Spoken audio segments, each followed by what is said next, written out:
Hello everybody and welcome to the second part of this 24 Hours of Daytona live stream. We have 16 hours and 4 minutes to go, and so far the race has been quite eventful, especially on that race start, but we've had lots of carnage, lots of chaos and lots of clean racing as well, but that's all mixed up and jumbled together. At the moment we are watching the Petronas Cynthium Sim Nation team making their way down to T1. Our leaders at this point in the race are the race for Team Delta Infinite car. They are nearing the end of their stint, I believe, sort of presumably 5 or 6 laps with how other stints have been lengthed. And they are leading the race, the 81 car, and then the Cubic Systems are just about eking ahead of Warhol Racing, the 666 there, and so we've got quite an eventful 16 hours on our hands, ladies and gentlemen. Don't miss anything. Petronas Cynthium, the gap to that car ahead is fluctuating quite a bit, but what isn't fluctuating is the gap here. The Apex 1 car keeping very close, passing the Interstellar Midas Racing team, but closing up the gap massively on the Nexium PLT car here. Quite a tight line down to bus stop. Are they going to be side by side, or are they going to get this move done? Just about gets the move done, still has to take a little bit of a more open line, giving the Nexium team a chance, but not quite being able to take it, as the 775 car there is also getting involved on the inside, trying to lap both these cars, giving the Nexium a slipstream through. Oh, this is some close, interesting racing, as the Nexium has been able to make their way back through with the help of the 775 car there. Oh, as the Squadra Corsa Overcrest car there makes its way around, waiting for all the traffic to make their way by, and keeping on going while we wait for the Apex 1 car to make another move on the Nexium ELT car.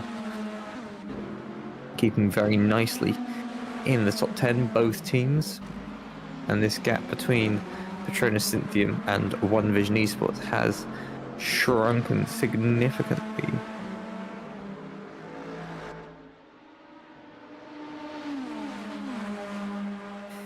Taken all of the speed they could have right the way down to the bus stop. 6/10 between them. That top speed focus for the One Vision Esports team seems to be just about helping them compared to the Petronas Cynthium team, who may have focused on that middle sector and the bus stop slightly more, allowing them to gain in the corners but lose out a bit with possibly too much rear wing compared. But 4/10 between them down into T1. Can they make anything of it?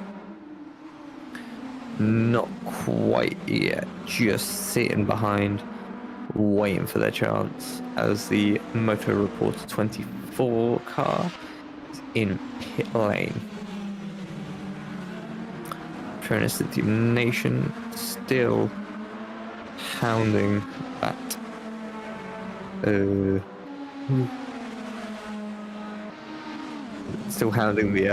Sim Nation One Vision Esports car, but there seems to be some traffic between them. Not sure if it's blue flags or lapping.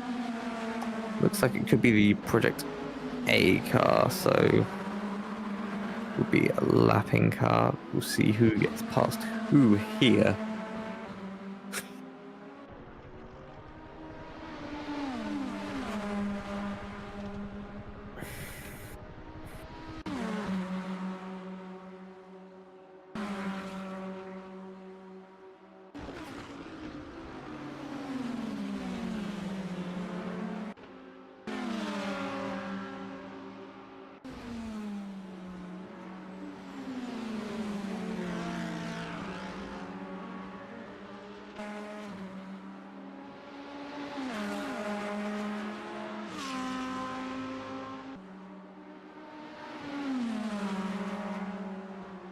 as we watch the Apex 1 car here looking to the outside of the Nexium PLT, making their way quite nicely through with not much battling, and then already opening up a half a second gap into T1.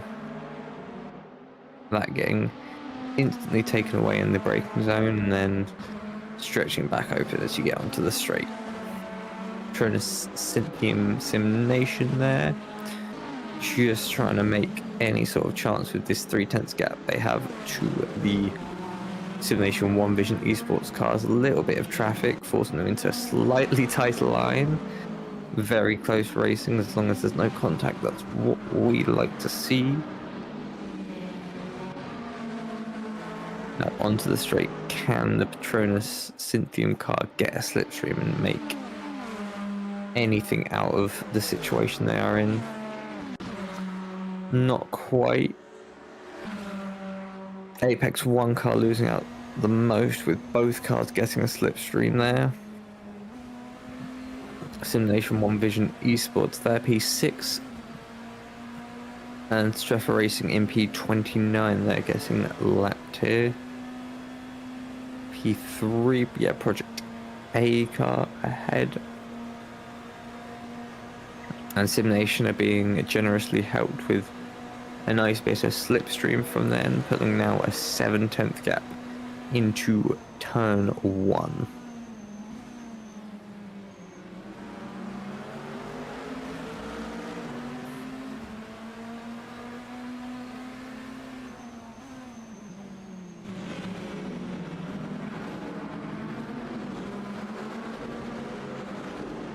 Patronus Cynthium team now only a 3/10 behind this car, so it's just trying to make the most of the traffic and trying to find their way through without too much combatant. So onto the back straight now, getting quite wide, trying to V off that corner and V off the exit to get a better top speed. Overall now 3 cars. 3 cars not that close because the timing screens was a bit off. The Delta Infinite full race car there in P1 at the minute, making their pit stop. Patronus Cynthium Nation 6/10 behind. The 1 Vision Esports car there, just trying to find any chance. The 175 following the 17, just trying to find any way to pass the car.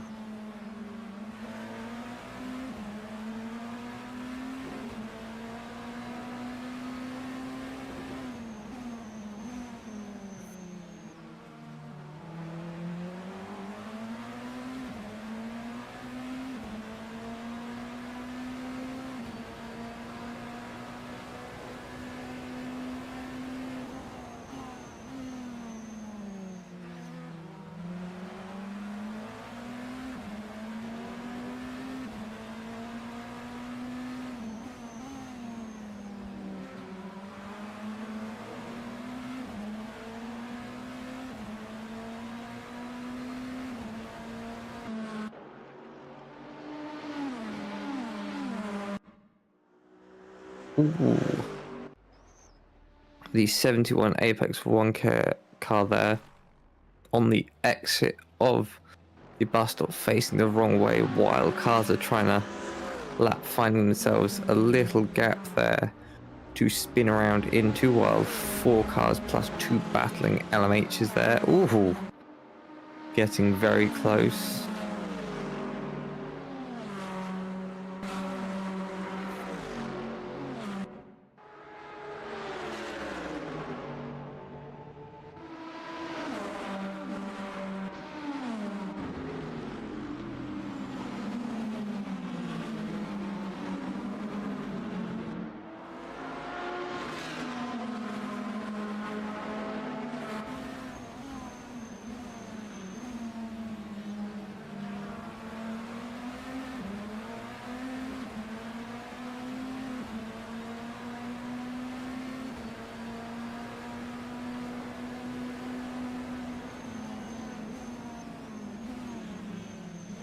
Ooh. Trying to Cynthian team trying to make the way past the P2 Apex 1 car. Not quite how blue flags are meant to go, but they seem to be the faster cars, so they're trying to lose as little as possible, but not quite doing well. Penalty for car number 899 is appeal note number 5.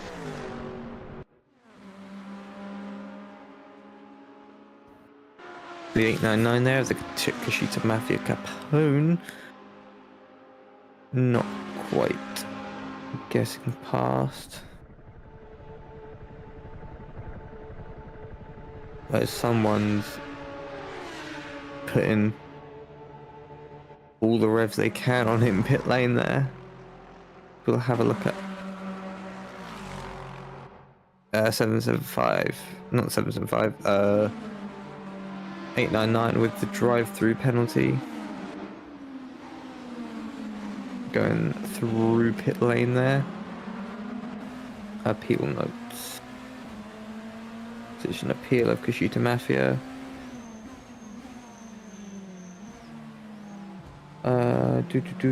Appeal rejected. Still need to take it.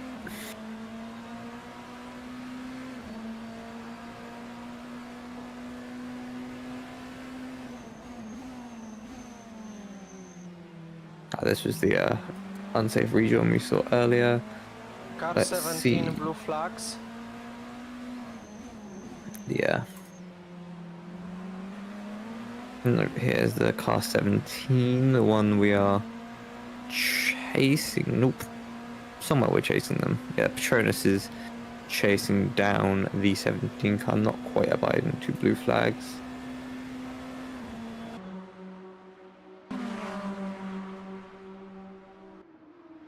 The 775 car just making their 300th lap now, as Project A are hoping to follow them and make a similar amount.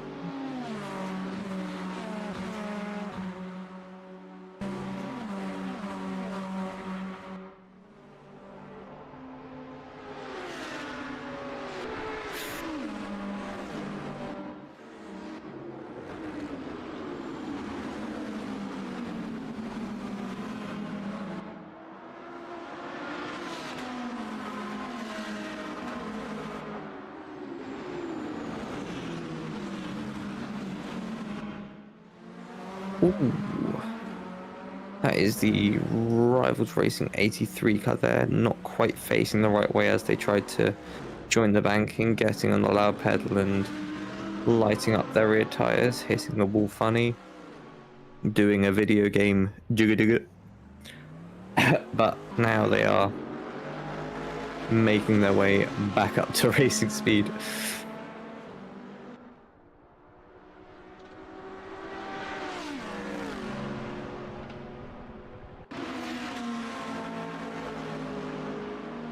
As we see the 36th placed 179 Midas racing there, and then Kirito Esport just trying to chase them down, 1.6 seconds behind. Can that BMW give them any help with a slipstream there? Possibly a little bit, but they flew away too quickly to gain any huge amount from it.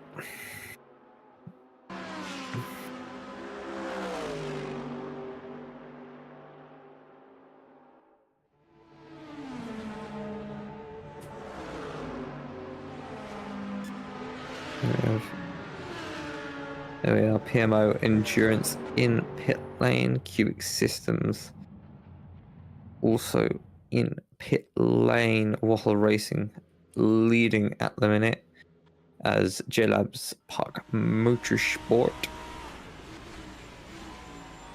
are there. I believe. Where's my mouse? There's my mouse. 89 crew in pit lane. 98 crew, yep, they're in pit lane. Just making a drive swap, I believe. Yeah. As I think Luca is just jumping into the car there. for one of their many long stops.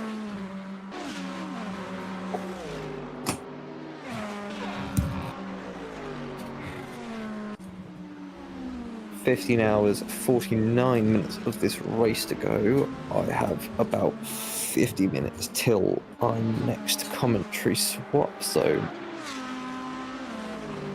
just a little bit longer dealing with my very monotone, very British voice, and we can go back to whatever you prefer." The 666 Waffle Racing leading the GT3 pack at the minute, and the 775 esports car, 303 laps completed, is leading the Hypercar right now. Project A are in P2, and AOT Turtle Beach are championship leaders at the minute are in P3.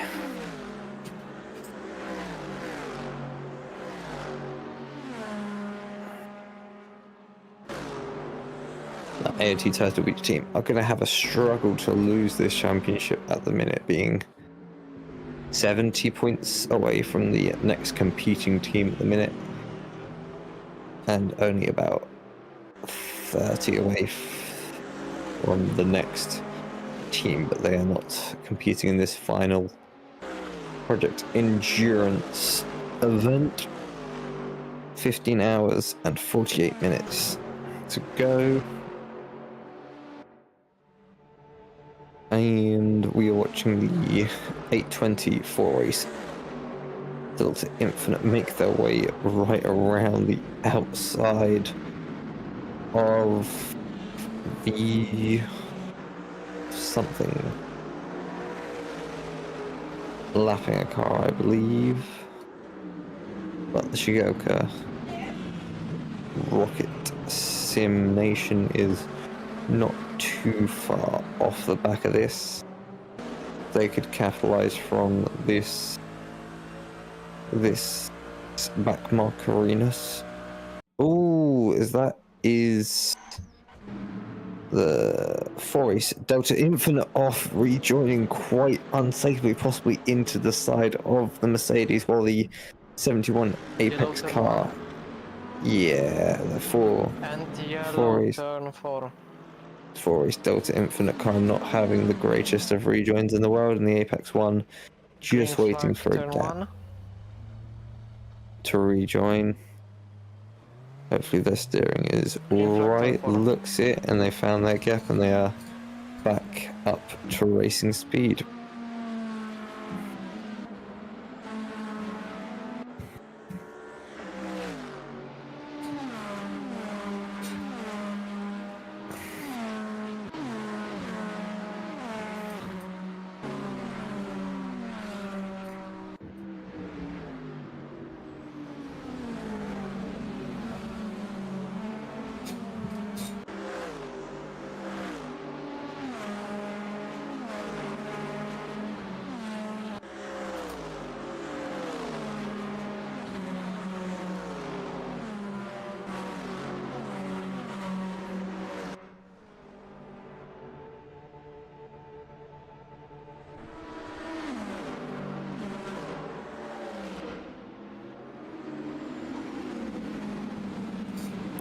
Here we have the Sim Nation One Vision Esports 17 car in P5, their sister car in P4, the 117.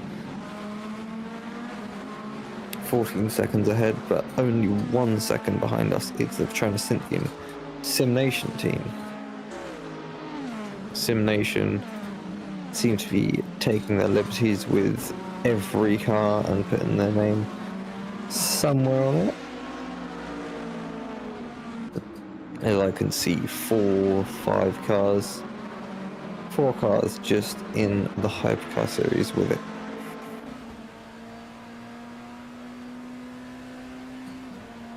As the One Vision 17 car there, making its way down to the bus stop chicane. Only a little bit off of our leader, who is 305 laps into this competition now.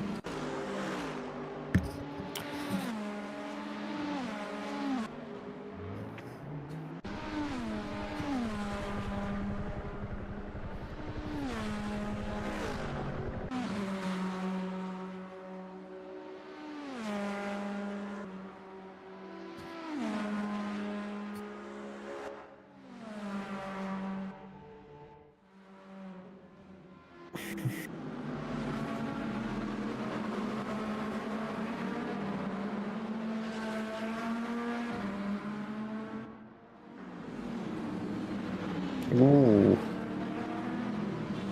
Ooh, Jesus. That was a opportunistic overtake from the Patronus Synthium car, weaving their way through 3 GT3s while in the braking zone of turn 3, the International Horseshoe. Again, making their way down the inside of the second horseshoe, down to the final part of the road course. Just about as lucky with that one there. Getting very close and personal with these GT3s as they're getting through. And now leaning on the banking our way down to the bus stop chicane. 4 seconds adrift from the car ahead. Taking all of the curving they could possibly want.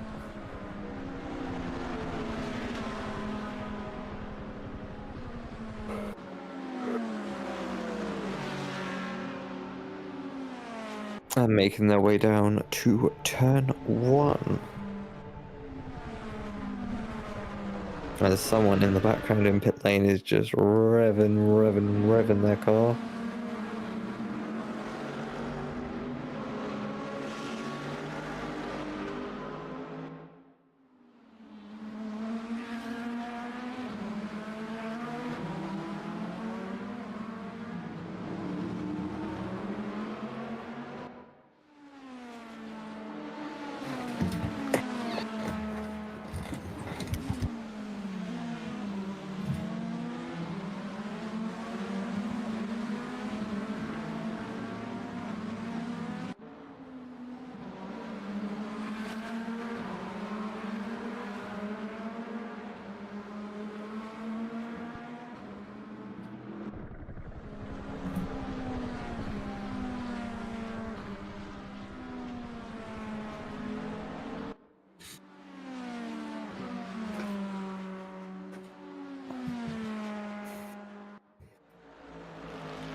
Patronus Synthium team drops back a bit now to 3 seconds adrift from the 17 car there.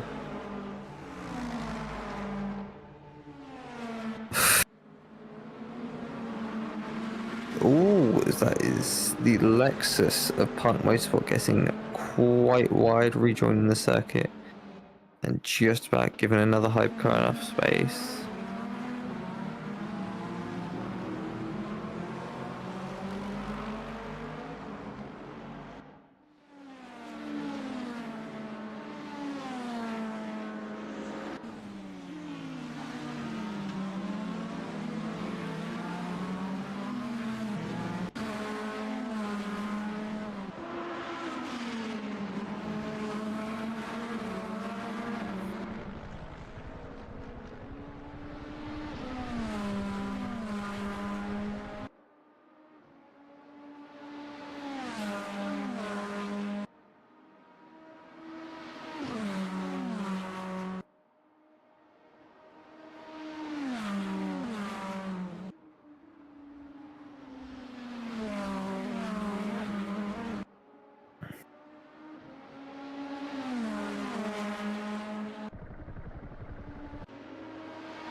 Yeah, 775 crew there, leading us onto the 309th lap of the Daytona 24 Hours Project Endurance finale. So down to the International Horseshoe they go. Moves into Simnation Racing there, and the WRS Interstellar Midas team making their way down to the bus stop as the blue car taking all of the curb they can and trying to chase down the WRS Interstellar Midas racing car. Move Center Simulation Racing, channeling all of the smoothness and aerodynamics of this Mercedes to fly their way down into turn 1.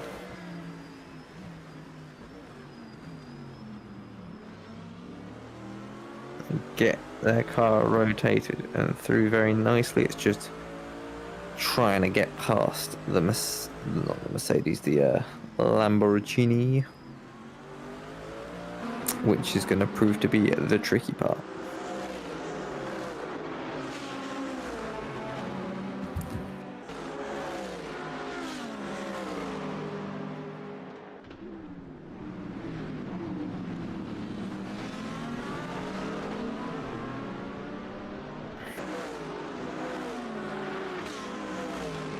Just under a second off, 0.6 of a second at the last timing beam. Can they use this straight and their possible top speed to make their way through and past this Interstellar Midas Lamborghini? Not quite, it doesn't seem this attempt. But they've got 15 hours to keep making attempt after attempt to get past.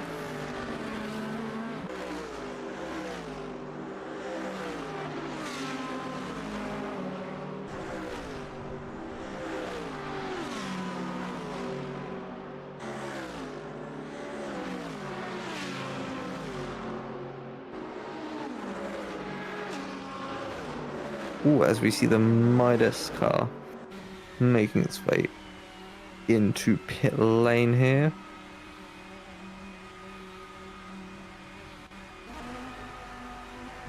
Finding their stop box with the tool pit man, and what we as we go and jump on board with the Apex 1 car there. 41 very nicely making its way through past one of the many GT3 Mercedes.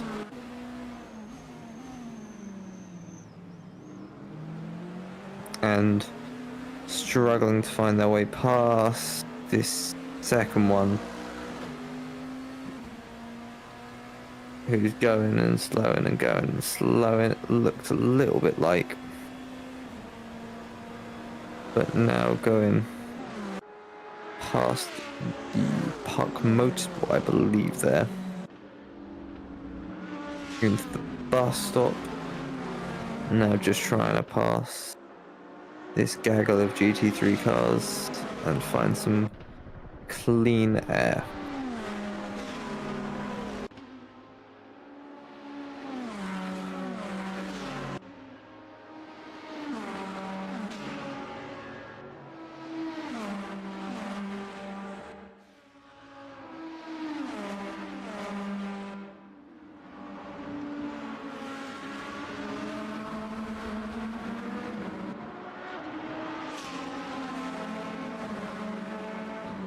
Nexium PLT not too far behind, 0.7 of a second. After this corner could be quite a bit less. Just through there they found about 0.3 of a second, but the Apex 1's acceleration and top speed seems to be slightly more significant than their own, so just finding their way slipstream or ERS past. This car will have to wait and see. 15 hours, 34 minutes to go.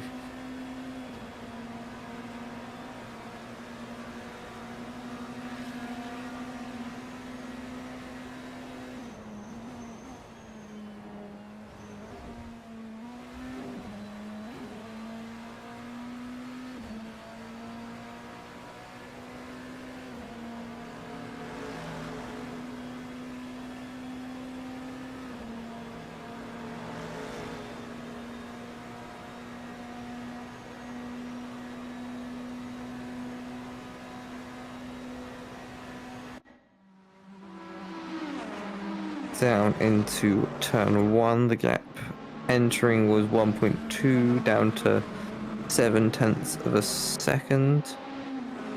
Now let's see, can Apex 1 make any inroads on Nexium PLT? Doesn't quite look it.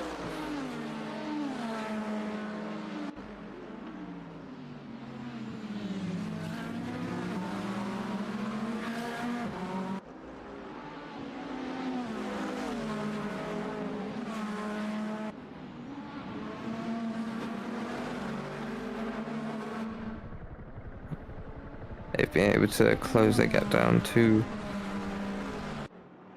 what was 0.4 of a second, now opened all the way up to a 1.3 in a straight line, so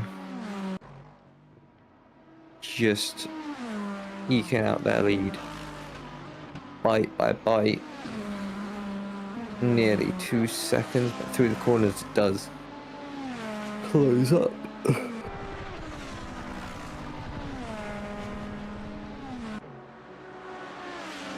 Let's wait for just PXN Racing to come out of pit lane.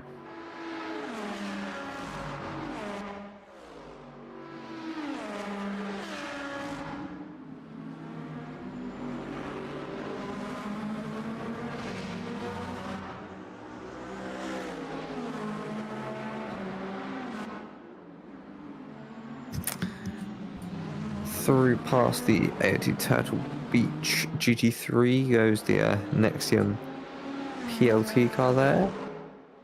Just quite nicely making their way. One Motorsport representative, please go into a meeting with Pesa Stewart, join your voice channel and wait for us to move you.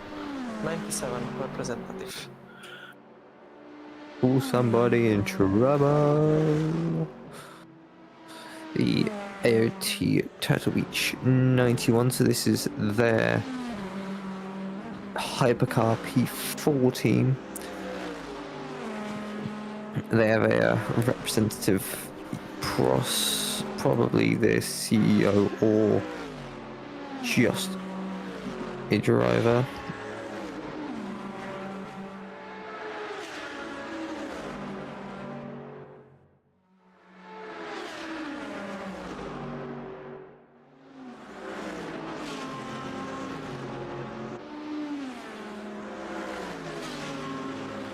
So the 91 AOT Turtle Beach car, they're just being called in for a little chat, possibly for an incident, possibly not.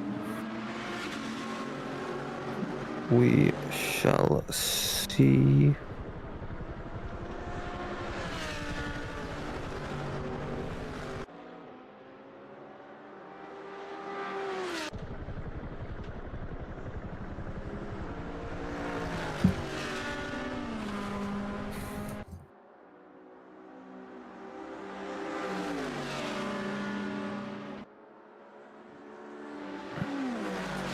Yeah, PMO Endurance Red Team being followed closely by the back marker of the Interstellar Midas team, taking whatever line they feel like through there. Not quite sure if that follows the track limit guides, but if it does, then surprised more teams haven't been taking it.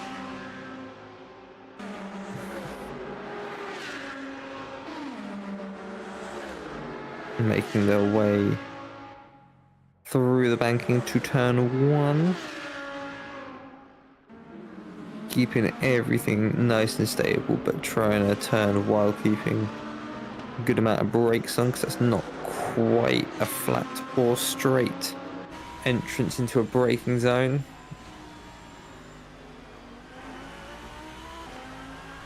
Cranking on the lock in the mid corner. A little bit of understeer to help rotate the car. So to help safely rotate the car in this 24-hour race.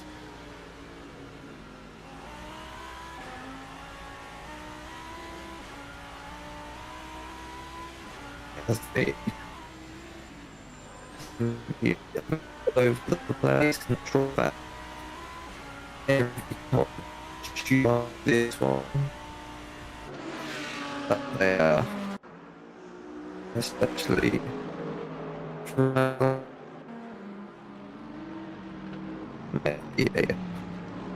stream connections get trying to do both and the stream at one, which is a lot of stress on to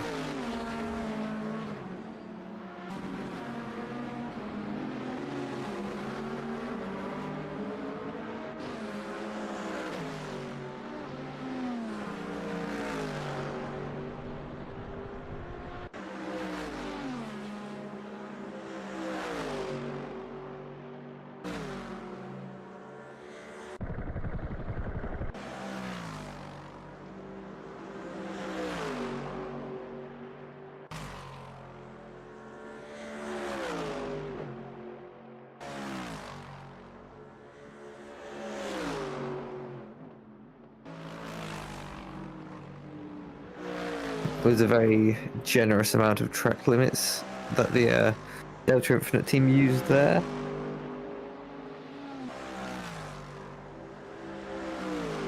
Project A at the minute, leading the pack with the 775 car in pit lane.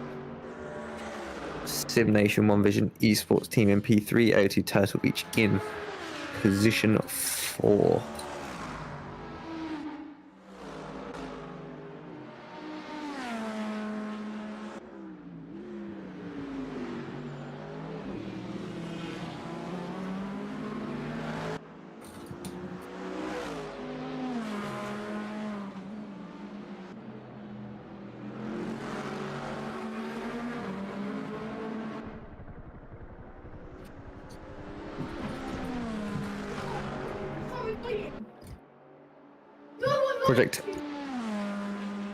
Project A car taking quite a big lead at the minute, with P2 just exiting pit lane now. They are on the same lap because they're only 50 seconds behind, but we're gonna have to wait and see when they make their pit stop to see the true gap. 27 laps on this stint, so pitting exactly on lap 290. But yeah, just having to sit and wait now to see how that ends up going.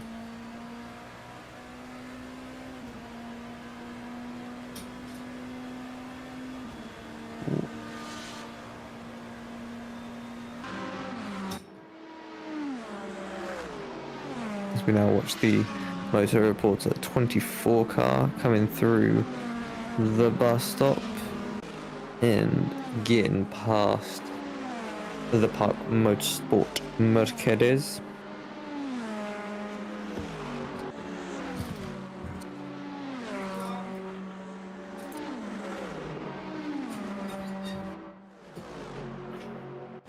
"25 minutes left on my stint." Grid racing in P25, slowing their car right down for that bus stop, but now trying to get an amazing exit and get past the blue flags of the AOT Elmar team.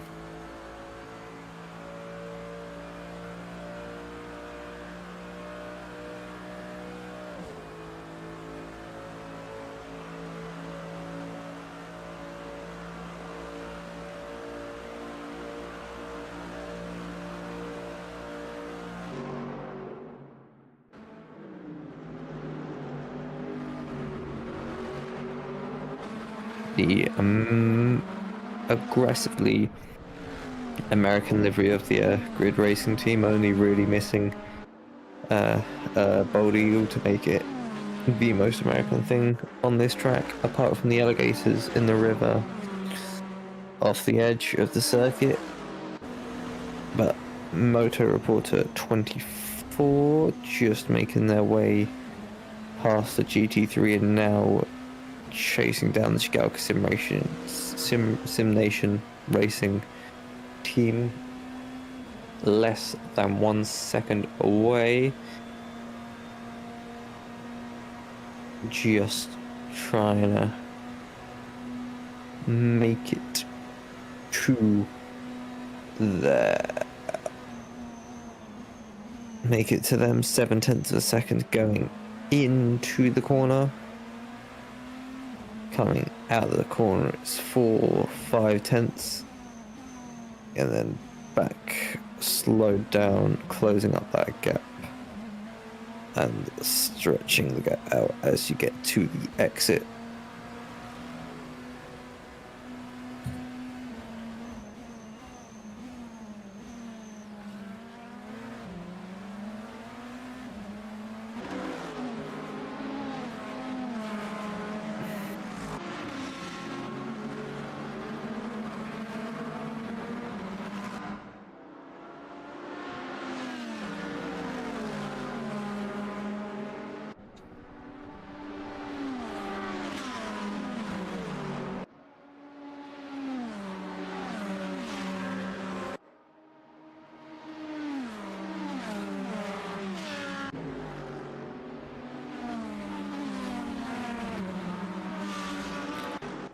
Chigalka Simnation team, they're taking their liberties with the curbing at the bus stop. Only 0.7 between them and Motor Reporter 24, trying to get as much of a slipstream as possible off of the back markers and the multi-class GT3s.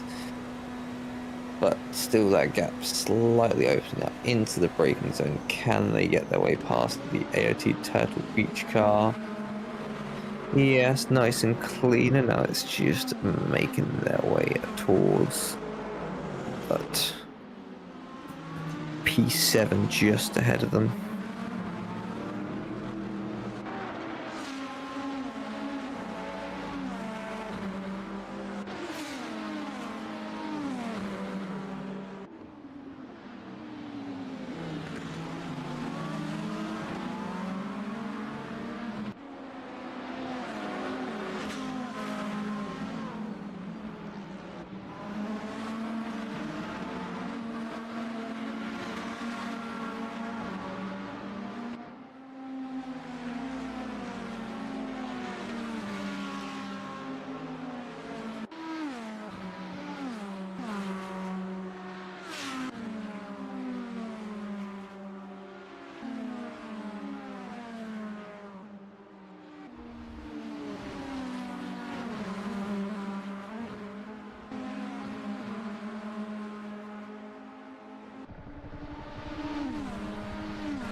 Motor Reports 24 car there, sparking that rear right off of the floor as they're trying to gain as much performance through the banking as they can, with a Petronas Synthium car splitting them up.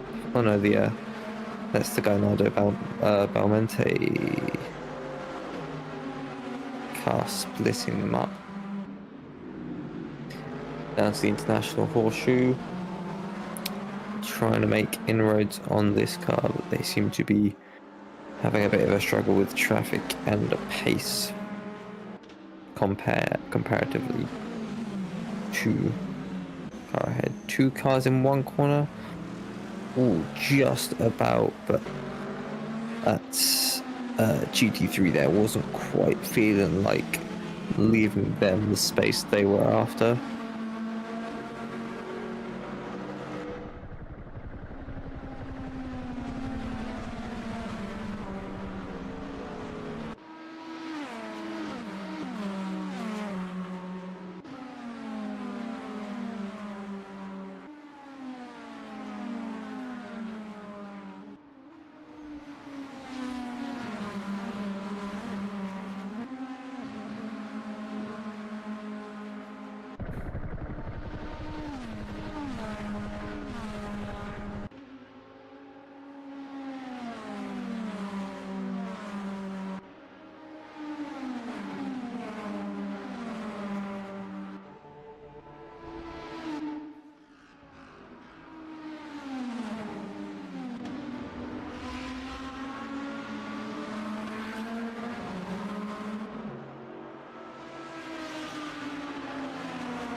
as we see the Kuroto Racing esports team there, just trying to make their way through this race, gain any positions they can, but with well over a quarter of the race, nearing probably a third of this race completed,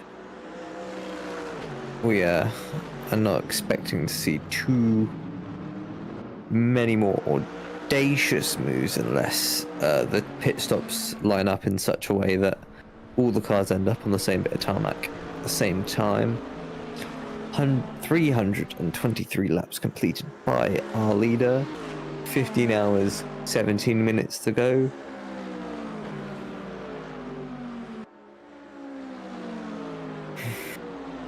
And 40 drivers, 40 teams left in this race. Plenty more than 40 drivers.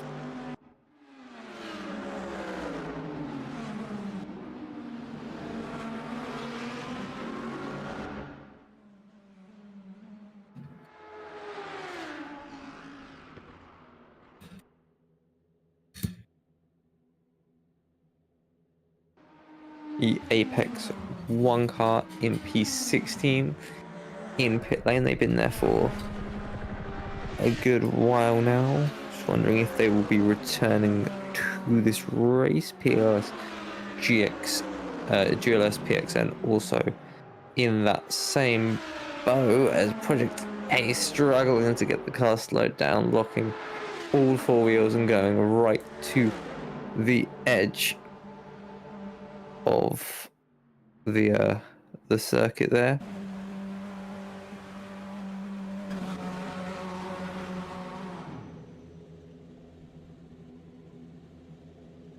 We have the averagely sized pit boards and pit staff there, just making sure the drivers stop on their marks, and then the guy she tells you not to worry about, just standing there, just to make sure all the drivers are stopping on their marks.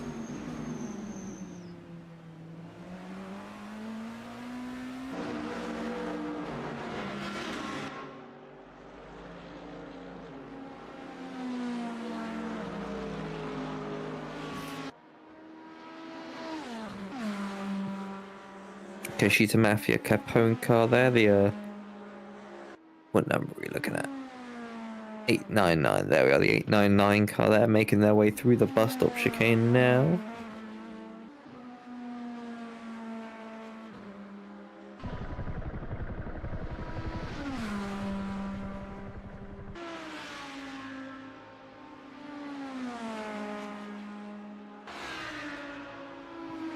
Kashita Mafia Capone here, P14 out of 17 hypercars and 40 cars overall.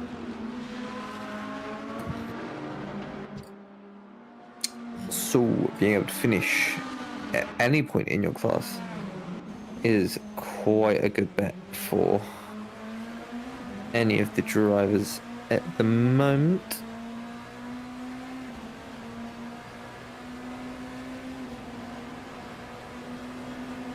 Nexium PLT looking for a move around the outside of the Team Delta Infinite car. They're just about making their way through, even with a little tap of the barrier. Still keeping it mostly clean with the car itself. Lovely glowing red design there, trying to glow its way up to the top of the field.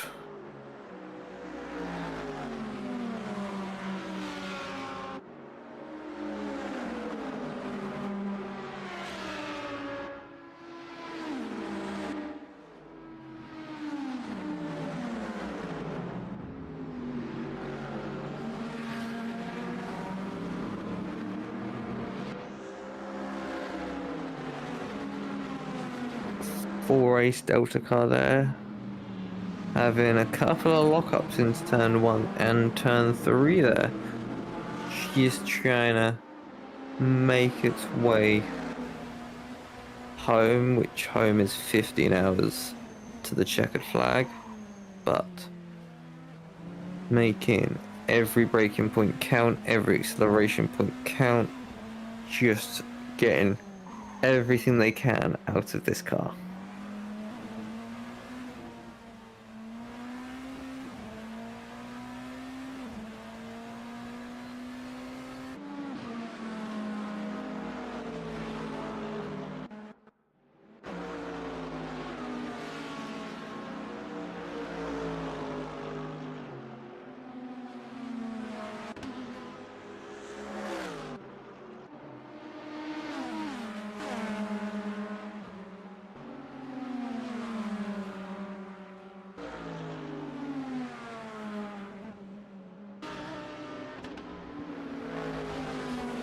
Simnation One Vision esports car there being quite easily overtaken by the AOT Turtle Beach car, creating not much of a battle and now dropping back already 1.4 seconds. Hypercars still creating as much action as they possibly can with 15 hours to go. They're going to try and keep each car as close to themselves as possible to get past them, nearing the final few hours where overtaking will become more frantic as the positions become a lot closer to being finalized. But at this moment, any car that's on the track has a chance of winning this race.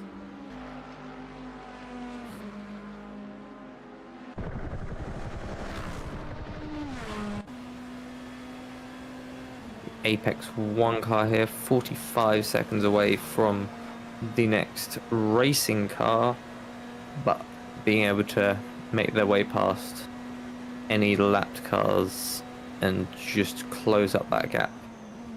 Every meter, every lap, every second, just trying to give themselves the best chance at gaining a position with 15 hours and 10 minutes on the clock.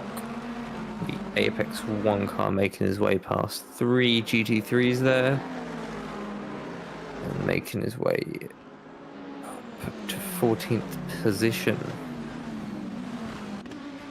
Around the second horseshoe we go. Down to, or down, up, all around we make our way to pit lane, where we have the P4 car and pole position car for 222F and LRT Mercedes. In GT3 we have Ganado Baulemente in P12 there, the 332 trying to gain any position they can, just following closely behind the 775 AOT Turtle Beach. Only a second off the Project A car now. That could turn into something interesting.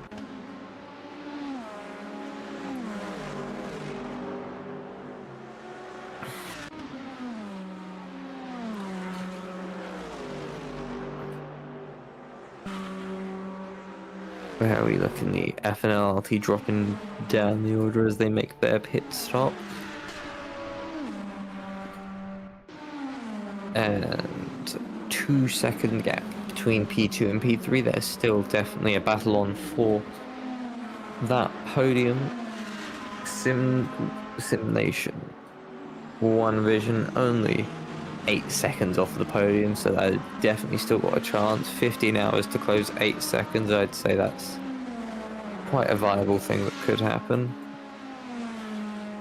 15 hours to go from 328 laps back is an ask, but you never know what could happen. If they're in a spaceship, they might only finish 2 or 3 laps back. Or if they're in an F1 car, they might have a chance at closing that gap a little bit. It's just having enough fuel for 15 hours of racing in a Formula 1 car. The 775 esports car here, the 75 car, making their way around the final bit of banking before you get to the timing line and turn 1, 41 leading blue this flag. race. 31 blue flag, I believe that was. Yep, the Cubic Systems car, as the 775 team make their way across the line, across into the 329th lap, and across down to T1, now making their way through T3 as we watch the leading Wahal Racing Lamborghini as we make our way down to the second horseshoe now, trying to keep this leading position 5 minutes off of the furthest back Hypercar, but 1 minute gap between them and the next GT3, so they've got quite a strong lead at the minute. Just need to keep any mistakes at a minimum, as one of the Apex 1 cars weaves their way through a little bit of traffic.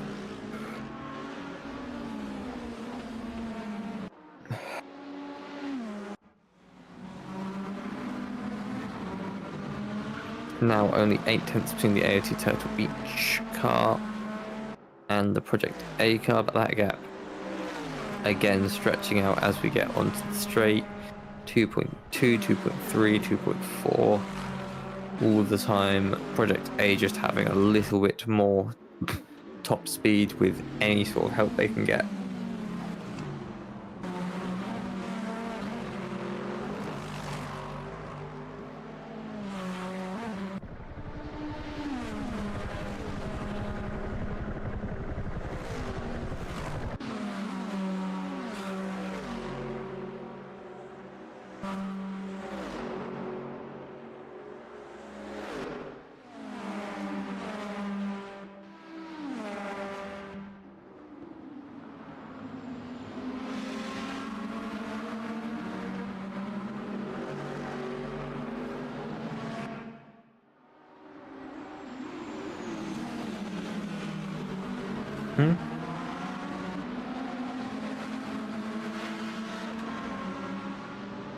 So we'll be coming up towards the end of my stint.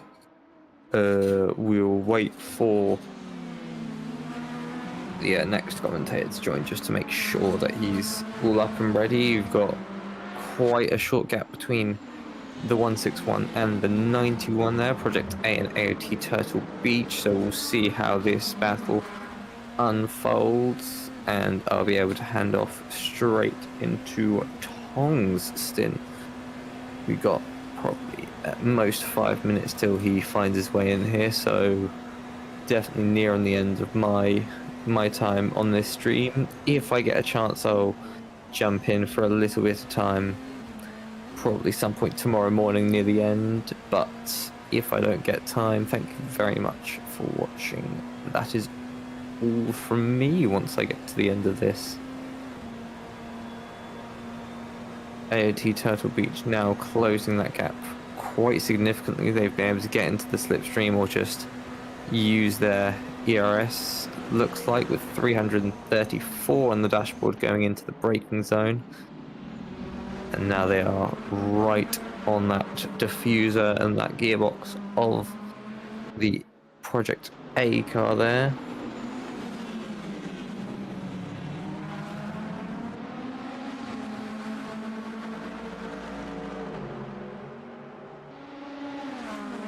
AOT Turtle Beach now 3/10 back.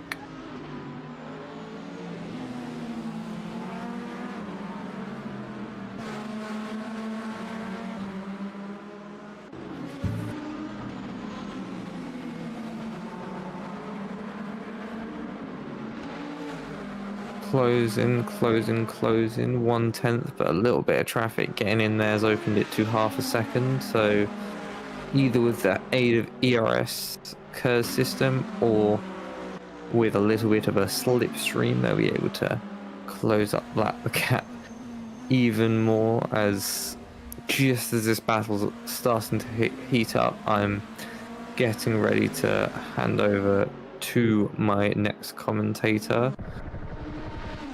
So, as this battle just about to get underway, I will hand over to Tong as one car, the AOT Turtle Beach, makes their way into pit lane. That will be it from me. Unless I find myself here tomorrow morning, that will be all from me for this race. Thank you very much for having me stream, and I'll hand over to Tong.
Welcome back to the 24 Hours of Daytona. My name is Owen Brady. I'll be taking you through the next hour when we reach the 14-hour mark.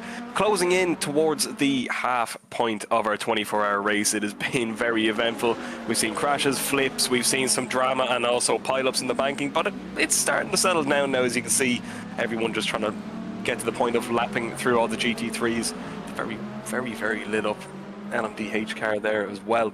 775 Esports, your leaders, 334 laps done through the last 9 hours, and Project A just sitting behind, about 20 to 30 seconds behind as well. AOT Turtle Beach, a main contender, 1 minute behind them after making their previous pit stop. It's been an eventful race. There's been issues for the likes of GLS PXM Racing dead in 18th. They were the leaders for a while, fastest on track, but unfortunately came across some issues as well. Going through then, you can see the night around Daytona is absolutely fantastic. The lights all around, the lights of the cars speeding by, and also the dark patches, making it very scary if somebody loses all their lights. You can see here, Cubic System currently P3 in the GT3 class, YR Racing and PMO Endurance team just up the road as well. Poor GLS PXM Racing just about to go down as well behind Cubic System as they still suffer issues. Going through the top 5 then for your GT3 class, we have Wojal Racing, PMO Endurance Team Red a minute behind Wojal themselves, Cubic System 25 seconds behind PMO Endurance, hoping to challenge them for the second spot at this point in the race. 4 Race Delta Infinite, who made a long stop not too long ago, and J-Labs Park Motorsport, who just came into the pits there. You can see now cubic system getting lapped as well. That is a massive part of this race to make up all the time, especially in a hypercar. You have to be really, really, really careful when it comes to lapping all these cars. You don't know if somebody's going to have a moment. You don't know if somebody's going to maybe just slam on the brakes or something like that. But at the end of the day, you just have to try and do it as fast as you can. Petronius Symptium now in the top 5, hoping to chase down Sim Nation Esports. Number 17, as their counterpart 117 comes into the pits as well.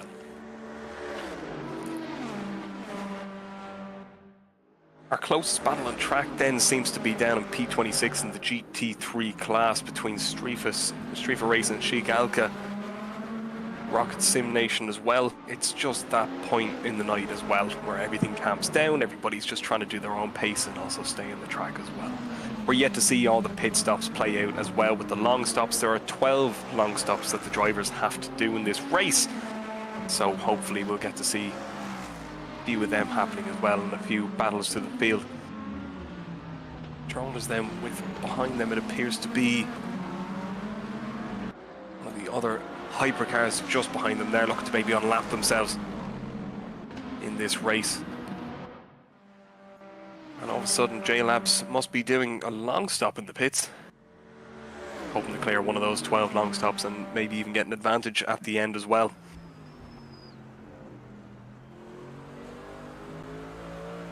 FNLRT then riding on board with them. You can see how much of the track is actually very lit. The headlights definitely needle around here, but the track is very lit around the banking areas. Of course, you have the Daytona 500, which can run into the night time, and obviously stock cars don't need headlights, so they need to have the track lit themselves.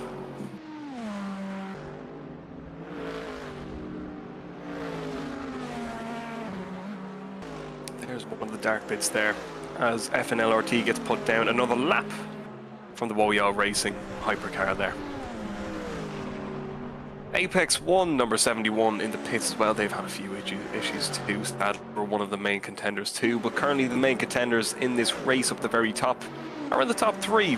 775 Project A and AOT Turtle Beach. 775 coming from the back of the field after serving a quali ban yesterday, and Project A kind of just coming through from 4th place. AOT Turtle Beach were your pole sitters yesterday, battling back from some collisions and issues.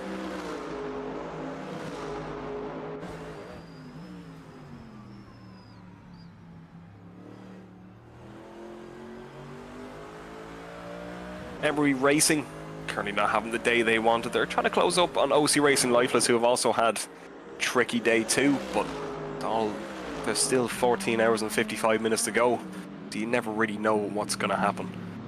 There's been some drama in the GT field, especially with our friends at Brazil, who sadly we lost all 4 of their members, 2 in Hypercar and 2 in GT3 as well, so they are the main retirements of this race.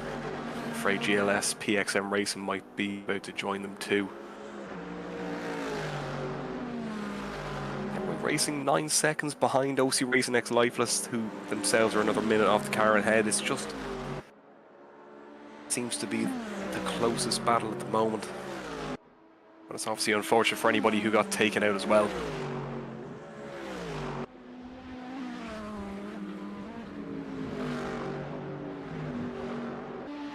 Galka, Rocket Sim Nation in 24th position, number 217, after overtaking J-Labs Park Motorsport, who are serving their long stop as well. We see Rivals Racing Team trying to go for a move and maybe unlap themselves from the car ahead. Following the Lambo WRS Interstellar Motor. Interstellar Motors must be a few laps ahead, and then there is Park Motorsport after emerging from the pits as well. And Woyal Racing laps them as well. Gap has grown between Project A and 775. I wonder if there was an issue there. You can see how difficult it is also under braking in these GT cars. Yes, they have ABS, unlike the hypercars, which just have traction control, but it's still very difficult to get it nailed down under braking. The rear sliding around, or the fronts not really doing what they're supposed to, but at the end of the day, once you get a consistent rhythm in, it should be fine enough to get around. J-Labs Park Motorsport in the Hypercar as well into the pits too. So it must just be the time for driver changes coming around here. Squadra Corsa over crest then.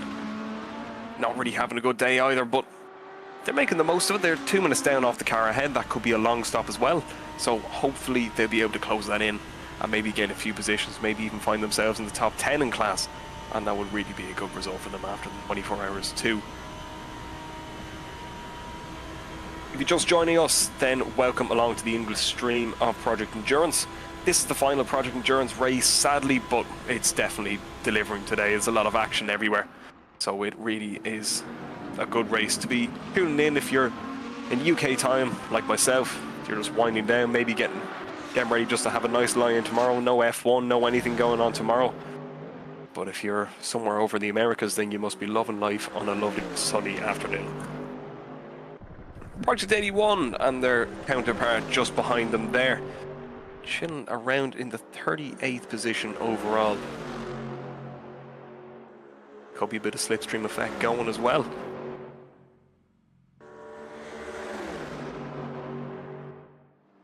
Flashing, telling them to get out of the way because they're being lapped as well. Midas Racing still in it with another GT3 behind them that looks to be in Stellar Car, looking to maybe lap them as well. Some teams just haven't had the day today, whether it be the pace or incidents. We don't really know. But either way, it is what it is when it comes to this. Emery Racing and OC Racing Lifeless getting closer by the lap. Just a couple of tenths here and there as AOT Turtle Beach laps all of the GT3s on the line and gets a clear entry into the bus stop chicane. And that might be a track code warning as well for Midas, but I'm sure they're not going to mind much. Park Motorsport out from hits as well, looking to close in on those ahead for an extra few positions and also keep themselves out of trouble away from any other hypercar too. That's the main trouble that you have to worry about as a GT3. It's not only trying to catch the cars in front, it's also trying to make sure there's no hypercar trying to dive you. You have to really be careful and time your moves a lot more delicately as well, because you are about 12 seconds off the pace in these cars. But it's not bad. It looks a lot slower than it should do, because these cars obviously are quite a bit less powered than the hypercars, but they are definitely pushing their hardest. AOT Elmar had an up and down day as well. Maybe just after a long stop coming out, they're kind of just going along at a decent pace as well.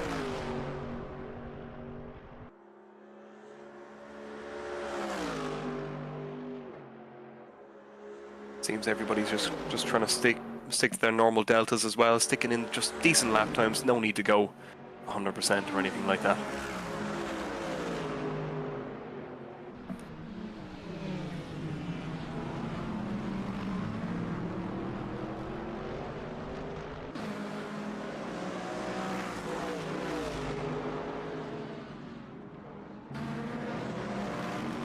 Racing then looking to maybe unlap themselves from the car ahead, or even put Park Motorsport into a bit of bother, as OC Racing Lifeless still tries to run away with the left indicator on.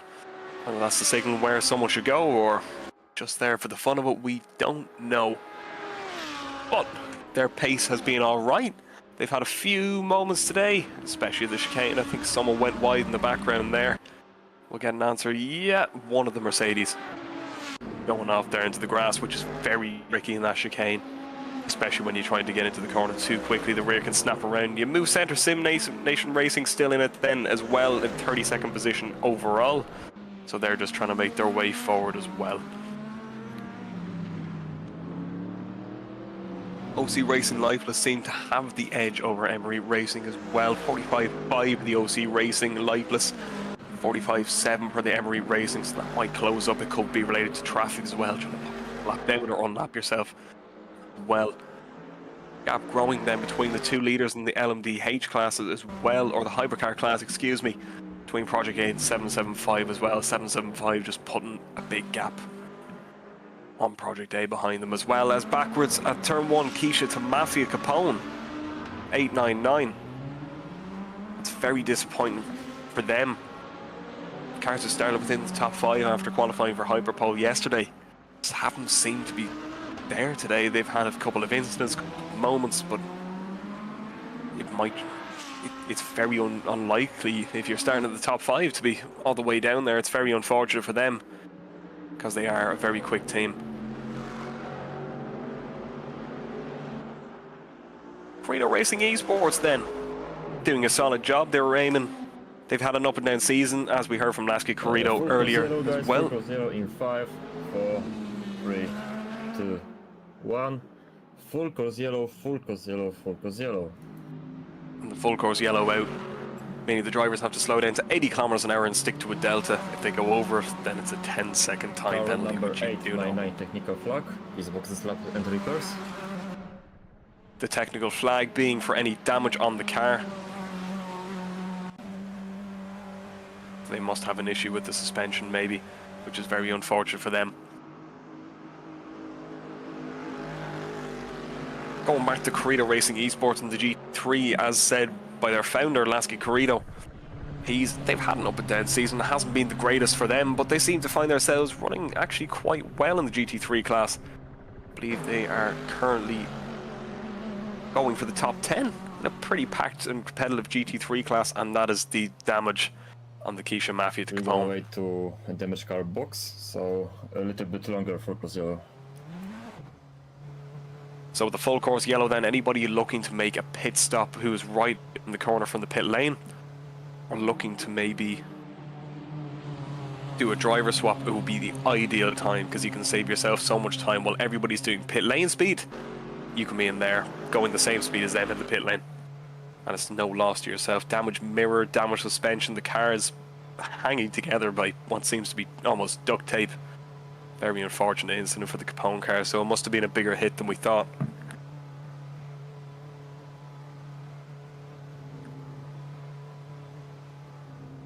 So we'll see now if anybody takes the opportunity to pit. Seems like a no-brainer, especially if your pit window is only coming up in the next few laps. You might as well jump in, repair any damage, get any fuel that you need, maybe even do the driver swap and save yourself so much time while everybody just crawls around. Knowing when the full course yellow ends as well, the 899 has to get into the pit lane before we go back to racing, because it can be very unsafe when a car is that badly damaged, it's going that slow anyways, which can mean it can cause any pile-ups or anything like what we saw earlier in the race. Within the first few hours, it could cause pile-ups in high-speed areas, which is not great, but it's a good decision by the stewards to let them pit before we go back to full racing. Okay, so guys, so full course yellow is ending. The damaged car is now in the pit entry, so green flag in 4, 3, 2, 1. Green flag, green flag, green flag, and back to the racing again. Back to full-on racing. Simnation One Vision Esports took the opportunity to pit just there as the full course yellow was ending. So the Woyar Racing, the leaders in GT3 as well. So it seems a couple of people have tried to take the free pit stop. Woyar Racing just exiting the pits with the very tall crew members, so you can't really miss them. You don't really have an excuse for that at all. Woyar Racing should hopefully go back out and resume their lead after they had a 1 minute gap to PMO Endurance team behind them as well. Cubic System making their way into the top 3 as well. Still hanging a bit back from PMO Endurance, maybe not quite having the pace, but we're waiting for the gaps to settle down after that full course yellow. Interstellar then find themselves back in the top 30 with that very striking livery as well. Being chased down by Moose Center Simnation Racing, 54 seconds back, but we'll have to see how the pit stops play out as well. We won the Hypercar Shigalka Simnation Racing closing very fast on Woyar Racing PL, the 7th and 8th place cars on your screen. We'll have to see how that one plays out. And Apex 1 in 13th place, the number 61. Seems to be trying to make a move on Nexium, who have been absolutely rapid all day. AOT Turtle Beach then closing in on Project A as well, so it seems to be hotting up a bit in the Hypercar just after that full course yellow. Drivers have had time to have a break, have a breather, maybe get a drink of water, and then it's back full flat out racing as well.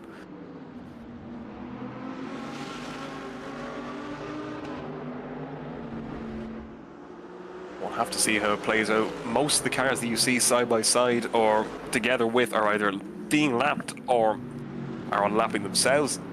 With the nature of these driver swaps, everything kind of spreads out. You don't know who's where really until you see at the end as the rivals racing team trying to make a move, and then comes through the motorsport reporter PL in the hypercar coming to lap them, with Petroleum Cyntium on the attack as well behind, trying to lap them for one more time too.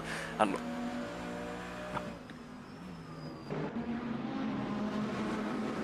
all the hypercars just trying to make their way through quickly to the GT3s. It's amazing how much time you can actually lose behind these GT3s for how slow they appear to be compared to how hard the drivers are actually pushing them. You can lose easily tenths a second, even stuck behind a GT3 for 2 corners. It's incredible, so that's why the drivers are desperate to get past. You'll see here, number 123 trying to fly by the inside of the GT3, a risky move, but it saves them so much time rather than lifting off the throttle or braking. So that's why you see all these risky moves coming through. AOT Turtle Beach then, still kind of hanging in there into the top 8, going after J-Labs Park Motorsport after they made their pit stop. Maybe AOT have taken an extra long stop, we'll have to see in a bit as well. Meanwhile, Hypercar, AOT Turtle Beach are only 1.6 now behind Project A. So that could be a move happening, and Shigalka still only 3.3 just behind the Woyol Racing Car, who pits from P7 in the Hypercar class. And here's the battle now. AOT Turtle Beach trying desperately to get past that GT3 car as he slides up the inside. And the Emery Racing, and they've made contact. That's a bit of a tap. Nothing major, might be a small bit of wing damage, but that's how desperate these drivers are to get past all of these GT3 cars. How much time he lost to the Project A car in front, and now he has to make it all back just from the pure skill of driving.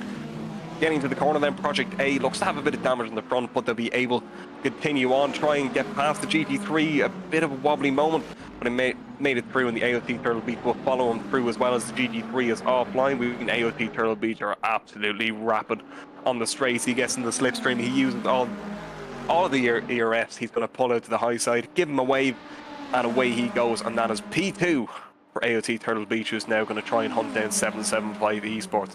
A very dramatic day for AOT Turtle Beach, causing a few incidents and also having a few moments of themselves maybe finding themselves backwards, but now they've made their way back up into P2 and want to drive from them as well. Project A looks like it doesn't quite have the pace of the AOT Turtle Beach, but it might just be that they're coming to the end of their pit strategy as well. And AOT go absolutely flying through, hitting a speed of about 326 kilometers an hour, and then make sure they get a lot slowed down. No lockups, no drama, and that is the move secured for AOT.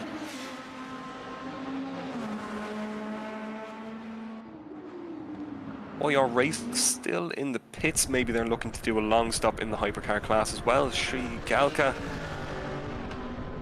in the GT3 class then, hoping to close down, flashing the car ahead quite heavily, hoping they move out of the way, possibly a lap car they're looking to get through.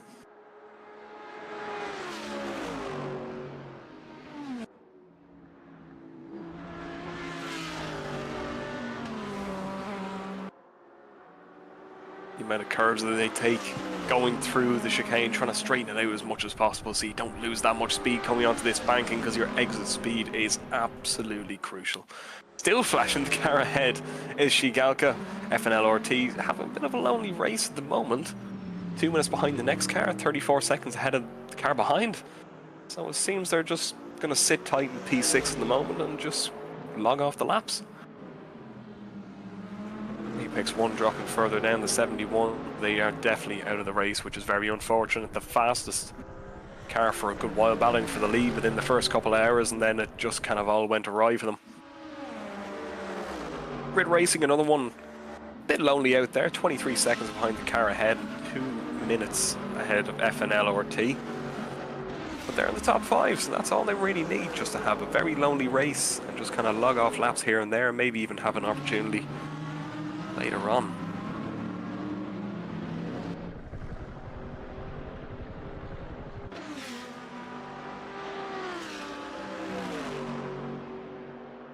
Race Delta Infinite well inside the top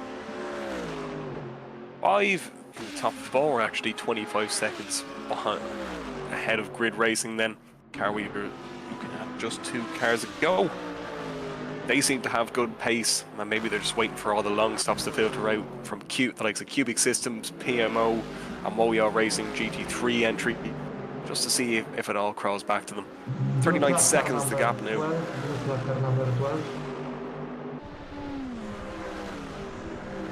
Car number 12 being told to move over for any faster cars coming through.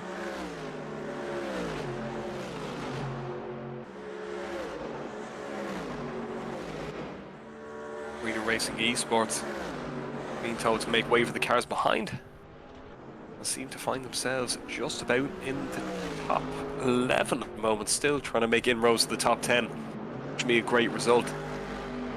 Project A after slipping back 12 seconds now from AOT Turtle Beach.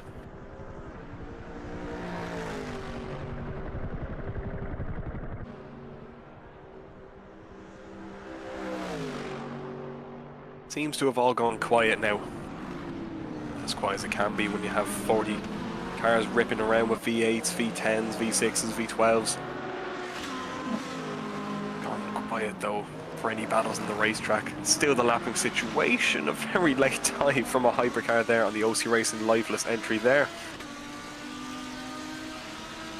Gone quiet on the track now for any on-track battles. Closest battle at the moment will be down 9 seconds between Corrido and PMO Endurance, chasing down the top 10.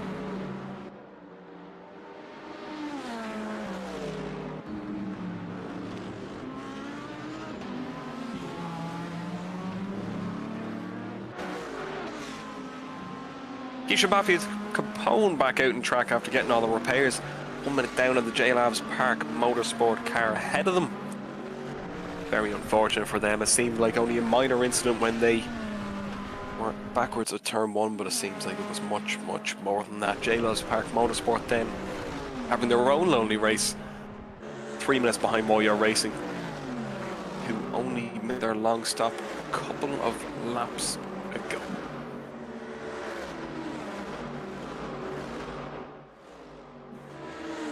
Project A then into the pits. This might be a long stop, we'll have to see.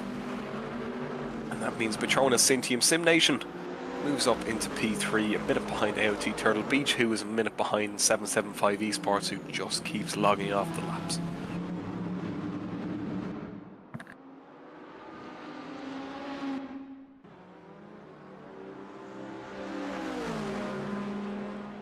Oh, you're racing looking well. That must have been, they must be nearly halfway through their long stops, as will most people as well. 42 seconds behind the Apex one, who would have to pit possibly within the next few laps. A little bit of a lighting glitch there, but we'll have to see what all happens in the next 35 minutes or so.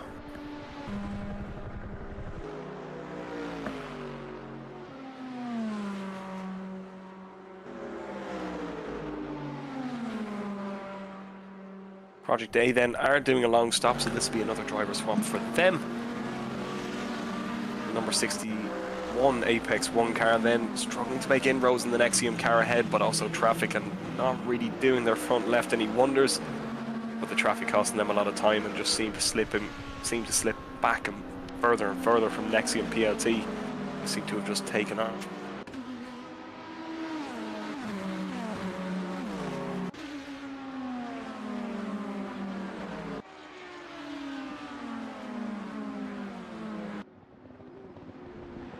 One of Syntium Sim Nation, after inheriting that P3 position, have now just come into the pits. So maybe they're going for a long stop as well. It is late at night. Maybe some drivers are thinking, get me out right now, and then we stick someone else in. Maybe just a quick splash and dash and away they go for another hour or so during their stint. That means now Sim Nation One Vision Esports, as the Nexium PLT car tries to make its way around the back markers, and a bit of argy-bargy behind there as well. Very, very tight quarters when it comes to lapping cars going side by side as well. This Nexium aims to gun down the number 133 Nadio Balimente White. hope to inherit the top 10 position. Nadio Bellamenti closing down then on 4 race delta Infinite as well, hoping they can advance their position too. Or maybe jump Project A in the long stop pit stops as well. Quite a close group. Hypercars going around just lapping through. Lapping the GT3s and then possibly getting lapped themselves as well. The night rages on. As we close down towards the halfway mark of this race, we still don't know who's going to win. 4 race Delta Infinite making inroads in Project A, who've just exited the pits. They'll be on cold tyres, so maybe 4 race Delta Infinite can maybe put them under a bit of pressure and close up to them as well to make something happen maybe, or give us a bit of excitement on the live stream as well. Also in the pits, Petronas, Symptium, Sin Nation are still in the pits serving their long stop. Project A have just completed their driver swap as well. That means they will emerge out in P8. Only 20 seconds then to the Sim Nation One Vision Esports just ahead. Everybody seeming to be lapping comfortably. Just trying to lap cars and log off the laps. We'll have to see what happens between Project A and Sim Nation as they take out 1.2 seconds so far after only being out of the pits.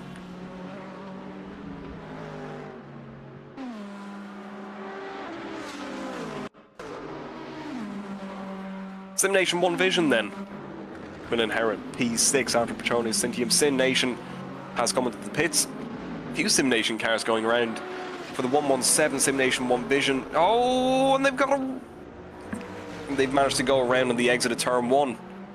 That's not going to help their cause against Project A, who are trying to close down. The gap now down to just 8 seconds. So many more mistakes like that. If they flat spot the tyres, heat up the rear tyres, it could make it miserable for the next couple of laps, and Project A will be on them. Sim Nation then demonstrating how difficult it is in the exit of turn 1 just to keep the car in a straight line when you have all the ERS and you have the power on. It's very hard to keep the car in one situation, as the Petronas Symptium number 175 just waiting to get going. They've done their driver swap. They're looking just for the timer to expire so they can get out of the pits, back into the race, and start closing down on the cars ahead, dropping down to 9th, possibly down just in the top 10. At the Motor Reporter 24.pl comes into pits as well. It seems to be a long stop from them too. And away they go. Only a short stint then for the Motor Reporter. Exit back out into P5, just ahead of Sim Nation One Vision Esports as well, having had that half spin before. And away they go back into the race. That means Shigalka takes over P4, just a minute behind the Sim Nation One Vision Esports, and they're right behind the Nexium PLT, who seems to have tried to unlap itself. A lot of this going on now, having drivers, after they've made their long stops, would have dropped behind, maybe by a lap or two behind these cars who are slower than them, or they may have even lapped previously before, and now they've tried to get their way past and make their way back up to position as Shigalka goes off, but manages to save it. Very, very hairy moment in the chicane there, but they managed to get back on track. Dirty air definitely playing a part in that chicane.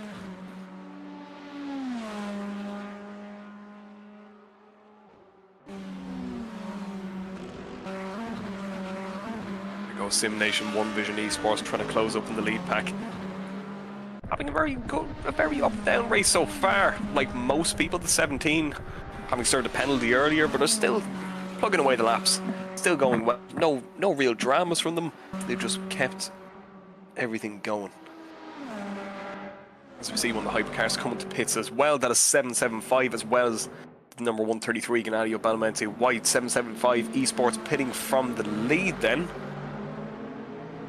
As we see AOT Turtle Beach take back the lead, and Sim Nation One Vision Esports hopefully getting to unlap themselves and get back up. AOT Turtle Beach have already been leading this race at the start, lost it to 71 Apex 1 as well, and kind of had a few incidents here and there, but they're back up where they believe they belong. Not too far away from a pit stop, it would seem. They get the whole lead for a bit more as well. We'll have to see as well, 775 might be in for a long stop as well.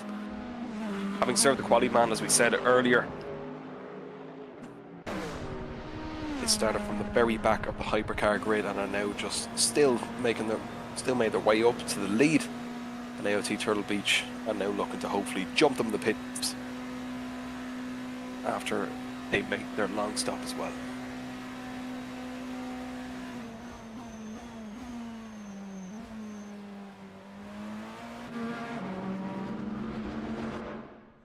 Fastest lap also belonging to AOT Turtle Beach. There'll be a bit of bragging rights, and 775 still sitting there waiting to get out of the pits and hopefully stay within the top 3, which looks very likely. SimNation One Vision Esports seems to be on the verge of inheriting second place, and Shigaoka might not get there in time to get onto the podium.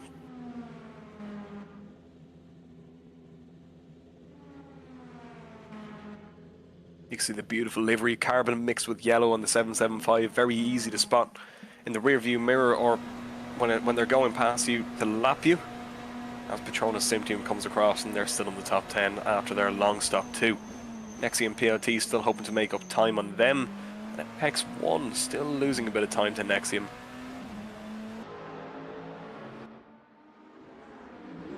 Niato Balamente White as well in the 12th position seems to also be in for a long stop, and our GT3 top 5 runner Grid Racing is also in for their pit stop too. It looks to be a schedule 1, a 775 exit, and they're still in the top 3, 50 seconds ahead of Shigaoka SimNation Racing.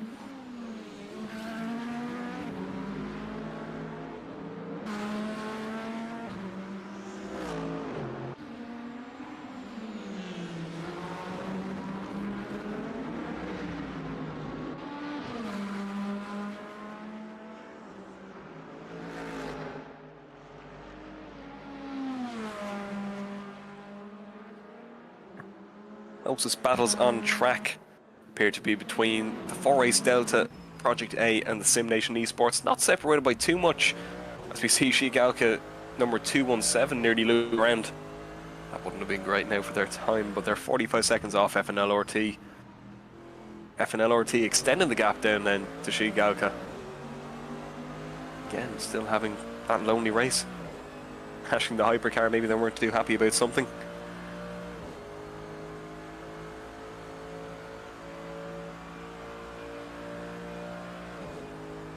Project A then struggling to make any inroads on the 117 SimNation One Vision Esports. They seem to be doing very well at the moment.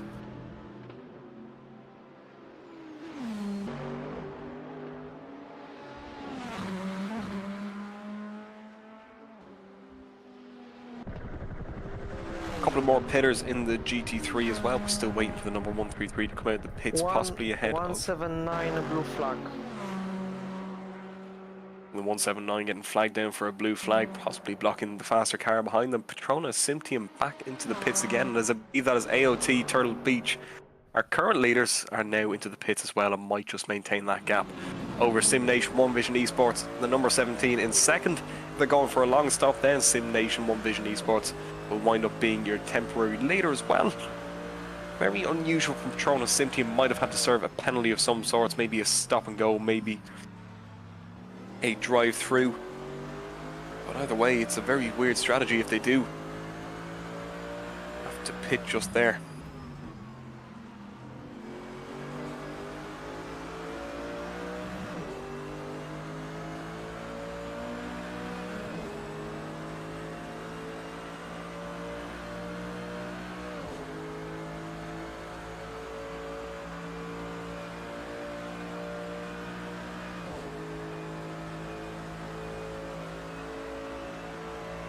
Well, SimTeam seems to be making another full pit stop, maybe an issue there.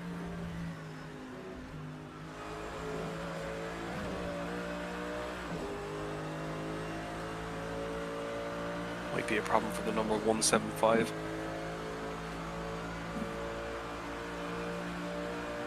See then Cubic Systems still kind of keeping the gap. The cars ahead, PMO Endurance and YR Racing, who seem to have a massive lead in the GT3 class as goes flying by. The 4-Race Delta Infinite number 81 still keeping it at the top 10. A great race going for them. They've been up at the front leading for a few laps as OC Racing Lifeless gets put another lap down by the P3 runner as well. AOT Turtle Beach only in for a short fuel stop. A yellow one at the bus stop as well. There must be a car backwards. And that is Shigeoka Sim Nation Racing, the number 16 entry. Have to be very careful rejoining there with the amount of cars coming through as well. They'll be very slow. And the 996 motor reporter doesn't seem to really have any issue with going 3 wide, and there's massive damage for the Shigeoka team with the they must have gone absolutely straight on into that chicane, because you can see the suspension. Flag for car number 16, box lap is entry back the car. Straight into the bits that have to come, because the steering wheel is 180 degrees to the left, so they can't really continue on like that. Not only bleeding pace, but also a bit dangerous as well. It's going to be difficult to get into the box too. Read the broken car box. Very unfortunate incident for the Shigeoka. They were running great up there in the 4th place at the moment. They might take the opportunity to do a long stop, and they do. Shigeoka then making their long stop after an unfortunate incident in the bus stop. Very easy to make a mistake there. If you snap the rear in the entry, you can lose the entire car, touch the grass, and away you go, as we saw before with the Penalties car. Into there having a bit of a moment too. Nexium PLT then also in the pits, possibly making another long stop too. Hypercar Sim team are definitely going for a long stop at the moment. Podium Endurance, your 2nd place runners in GT3, have just lost 2nd place after going to the pits themselves, possibly just for a bit of fuel and tyres in the way they go as well. And that will put Cubic System up into 2nd place then, about a lap, nearly a lap behind the YR Racing.pl car. As out comes Nexium, a fresh set of tyres and a full tank of fuel, and away they go, and they'll try and resume their battle to take 10th place off YR Racing, and possibly even, if they make up the time, take 9th place off Apex One. A brilliant flash of pace from this team, who have already made up a couple of seconds on YR Racing, but will now be stuck behind a bit of traffic. They're not going to really let that hold them back. They glow yellow as well. You can't really miss them coming in your rearview mirror, especially when they're glowing neon yellow. And the Simulation One Vision Esports 117 just being closed off by Project A. That's put them back into 6th place then. Project A making a couple of positions up after that long stop and driver swap, as we see one of the GT3s come into pit as well. Joining PMO Endurance Team Red, who seem to also be going for a long stop. So 3 drivers serving a long stop at the moment. Your Shigeoka Sim Nation Racing, the Petronas Cintium Sim Nation, after a very unusual 2nd pit stop within about 4 laps, as they come out and join the race just outside the top 10. PMO Endurance Red dropping down into 4th place now in GT3 after their long stop too. Squadra Corsa Overcrests, where the cars coming into pit as well, hoping to resume their battle with the Rivals Racing team after they come out too. Petronas Cintium then only a matter of days behind the J-Labs Park Motorsport, who only served their driver swap not too long ago. So they'll be going for position and hoping to make that position up very quickly indeed. Sim Nation now dropping off the Project A team in 6th place. And ahead of that then, 775 making inroads on the Sim Nation number 17 One Vision Esports, as ALT Turtle Beach still lead in your Hypercar class as well. Petronas Cintium now on the cold tyres, having warmed them up a bit, might be feeling a bit brave now into the chicane, try and get a good run and try and get past the J-Labs Park Motorsport and up into 13th. Credo Racing Esports then still in 11th place, still doing a great job as well. Everybody seems to be having a lonely race with the minute gaps between cars, but that's only because the pit stops haven't fully cycled out. 775 Esports, after closing in a massive chunk on the Sim Nation number 17 in P2. Must have been a bad lap from them, maybe an issue during the lap. You can see then the Park Motorsports flying, or the Motor Reporter 24, flying by Credo Racing Esports. Lamborghini, who still tries to close in on that minute gap to the car ahead. The roar of the V10 going through the chicane is absolutely incredible. A very unique noise compared to the likes of the Mercedes and the Lexus as well, both being big V8s. We can see Woyar Racing now having quite a race in the top 10, still driving well. Took the advantage under the full course yellow, of course, to try and get a cheap pit stop, and it seems to have paid off well for them with a 20-second gap to Shigalka. Simnation Racing, who's out of the pits as well, as Apex 1, number 61, comes into the pits as well to pay their time. See now, Petronas Cintium now only about 9/10 away from J-Labs Park Motorsport. They're just right ahead of the two GT3s as well, Grid Race, and all the other GT3s, making sure they stay down the yellow line, not being too unpredictable. And it looks like J-Labs Park Motorsport might just catch a bit of traffic through the bus stop, not quite. That's our closest battle on track, bouncing over the curbs. The amount of sparks with how low they run the cars. And now Petronas Cintium will try and reel them in and just get that position picked off. And hopefully maybe jump Apex 1, who are in the pits and losing positions at a rapid pace. Of course, being stationary, we'll see what happens going across the line. Nexium PLT now closing on Shigalka as well. A few battles starting to light up here. Cars on older tyres staying out. Exit bus stop, be careful. On the right side. An issue for the Shigalka Simnation Racing, as we were just talking about them.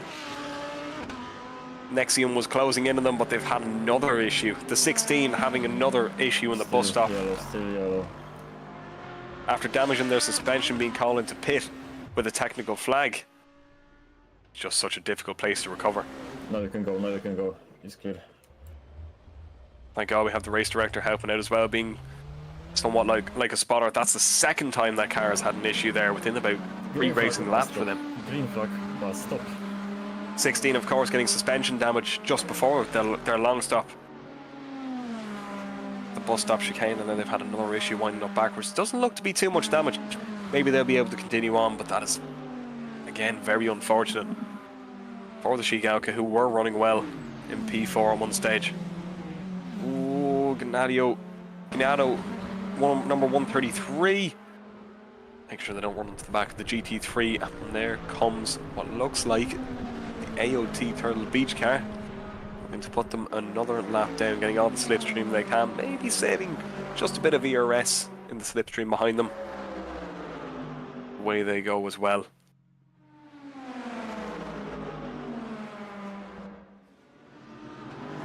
.133 showing the nose. And we have a car backwards in the pit lane as well, on the pit exit. The number 21, that's a very dodgy place to rejoin AOT Elmar.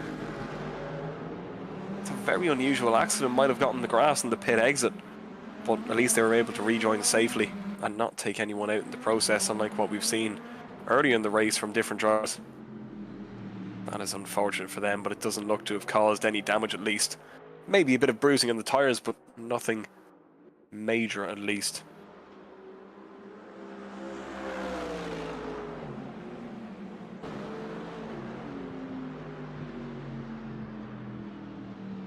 AOT Elmar just sitting in the 16th position at the moment. Their teammates, however, just inside the top 10 as well, hoping to go for more. We can see there down the bottom the cars that are currently in the pits. They are unfortunately out of the race. The Apex 1, number 71, and the 42 GLS PXN Racing, but they're no longer a factor, and we expect everyone else behind them to make their way by too. Battle on track, still the Petronas Cintium, still stuck behind the J-Labs Park Motorsport, so maybe they just don't quite have the straight line speed to get past them once and for all. AOT Turtle Beach then still with that big gap, still very comfortable over Simnation Esports and 775. Simnation seems to be helping themselves very well at the moment over 775 Esports after their swap. Then just behind them, the Motor Reporter 24.pl still sneaking into the top 5, and then Project A also back in the top 5 after their long stop not too long ago as well. Simnation One Vision Esports still keeping pace with the Project A, and then 4Race Delta Infinite seem to have come to life and are starting to close that gap to the Simnation One Vision 117, of course. J-Labs Park Motorsport desperately trying to get through all of the GT3 traffic to make sure they get away from Petronas, but Petronas is so close behind them. Any move they make, they can stick right behind them and go through the same gap. Here we go then. Just out of slipstream range, but they're probably going to deploy all the ERS just to run away from them so they don't get any slipstream on the exit of the bus stop chicane. We'll see here, this might be a make or break. Both cars go past the GT3 into the chicane. Fortunately for Petronas, they had to take a bit of an inside line, very wide in the exit from all the cars. And then Petronas Syntium has to go past the GT3 on exit, losing a bit of ground to the J-Labs Park Motorsport, and that plays such a big role when it comes to lapping traffic in order to get an overtake done very hard. Petronas Syntium now dropping back over 2 seconds as well, but they're going to give it another go as they seem to have the pace over Park Motorsport.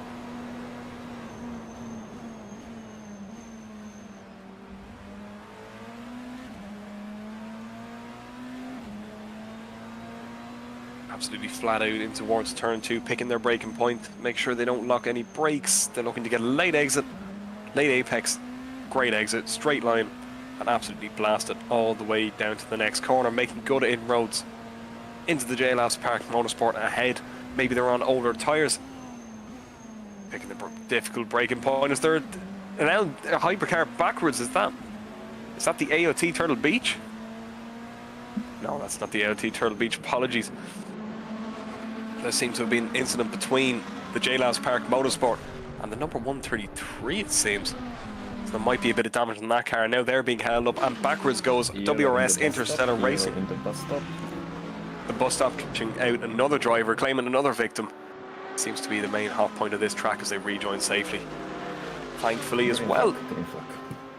And green flag, there's no more danger in the bus stop for now, as the 3 hypercars under a blanket trying to get past the GT3. The number 133, all a battle for position, everybody behind him trying to unlap themselves. The 175, Petronas gets past the J-Labs Park Motorsport after a bit of help from the 133. Gnanio Bellimenti White as a Petronas Syntium now tries to unlap itself from the 133 and does so. Petronas Syntium getting their back, and then 133 has gone backwards after contact there with the J-Labs Park Motorsport, and they've lost even more time. And so much chaos going on. The 175 hitting a GT3, and now J-Labs Park Motorsport right in the tail of them. 133 after losing out so much time after that incident, maybe getting a bit too hot on the brakes into the side of the J-Labs Park Motorsport. Park Motorsport, though, holding their own, still trying to get back at Petronas Syntium as they make their way through the traffic. Now it's roles reversed. Every gap that Petronas Syntium makes, J-Labs Park Motorsport can try and follow them through. Petronas Syntium, after losing a bit of time, trying to lap the Lamborghini GT3 there, and now the roles are reversed with Park Motorsport having the slipstream ERS benefit on the way down to the chicane. We'll see what they're able to do as they come up to lap more traffic. Ellen with Hypercar and GT3, will they be caught up behind the GT3 going to the chicane as they make the move down the inside? Petronas goes off, nearly collects the Park Motorsport, and Petronas have it all to do again. And this time they don't have the 133 to help them. They're going to have to do it by themselves. That was bad timing for the Petronas. But Park Motorsport really saw the opportunity and just went for a brilliant move from them to the chicane. And luckily both drivers kept it clean.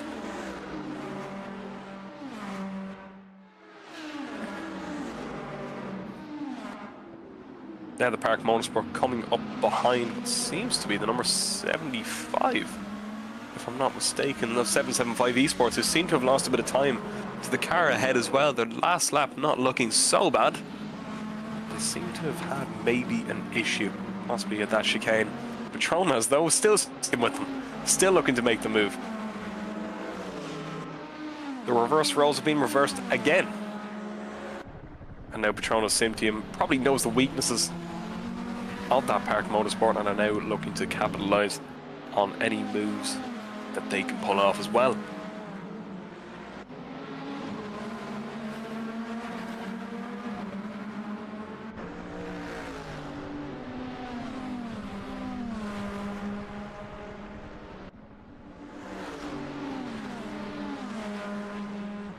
Apex 1, the number 61, looking to close in on the Woyal Racing as well.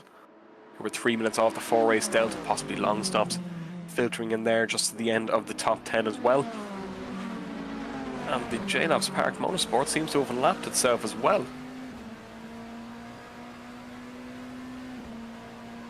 Chromas, Syntium, Sim Nation hoping to follow them through and go back past them, hopefully keep it for an entire lap next time. Wow, what a move from Park Motorsport into that chicane. Brave, beautiful, ballsy, call it what you want. It was a great move and a great sense of opportunity into that chicane. Everything kind of settles down now. Big lockup from the car ahead. Overtaking the GT3 as 175 tries to go back past the GT3 they once had. The Woyal Racing, my apologies, it wasn't 75 of 775 Esports, and now Apex 1 seems to be closing quite heavily on the number 665 as they try to keep their lap over the Petronas Syntium Sim Nation.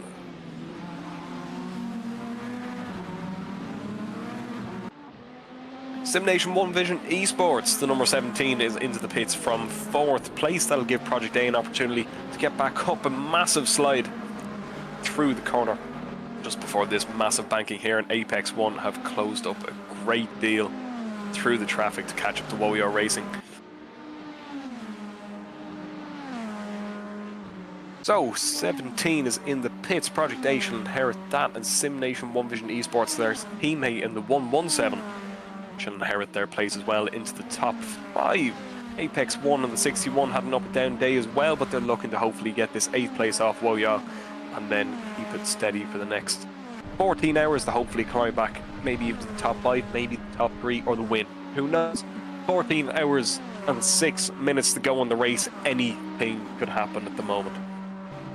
ALT Turtle Beach, the number 41 in 24th place. The GT3, they're currently in the pits as well, as 4-race Delta Infinite also comes into the pits in Hypercar 2. 3rd place, Mo Reporter 24.pl. Wildly up there, just making their way up. They seem to be a position higher every time we check on them.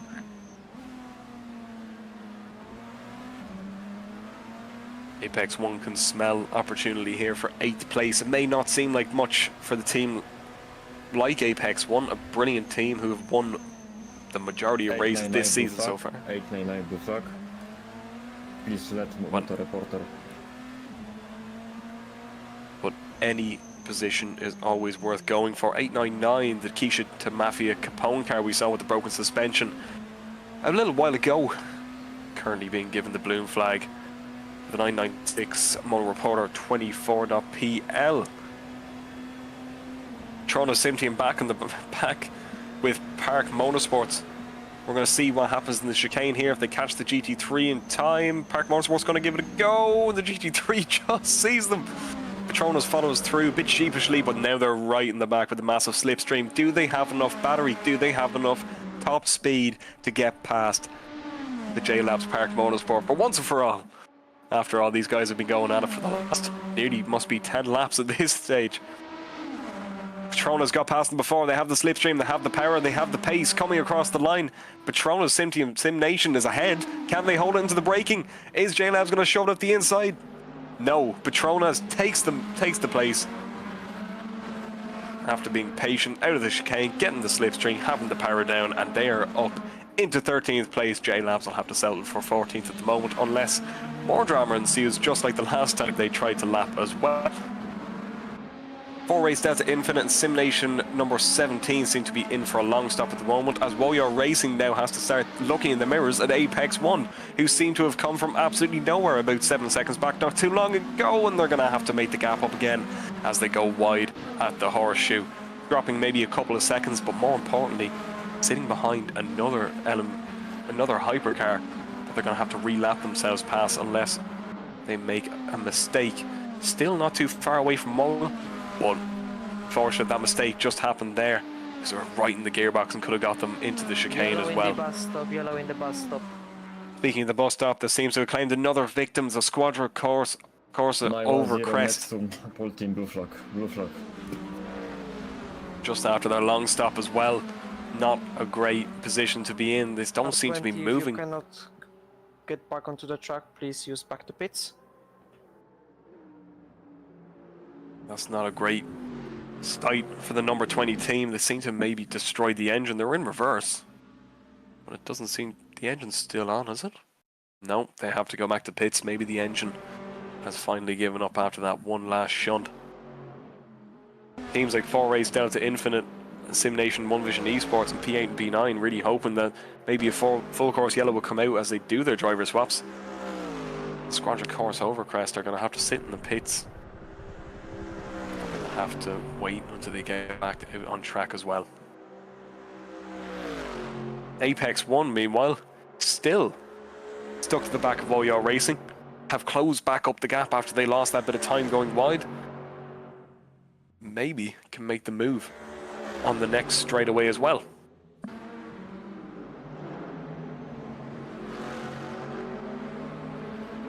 PMO Endurance Team, one of many cars having a lonely race in the GT3 field as Apex 1 tries to take the title line, going out to the banking towards the bus stop chicane.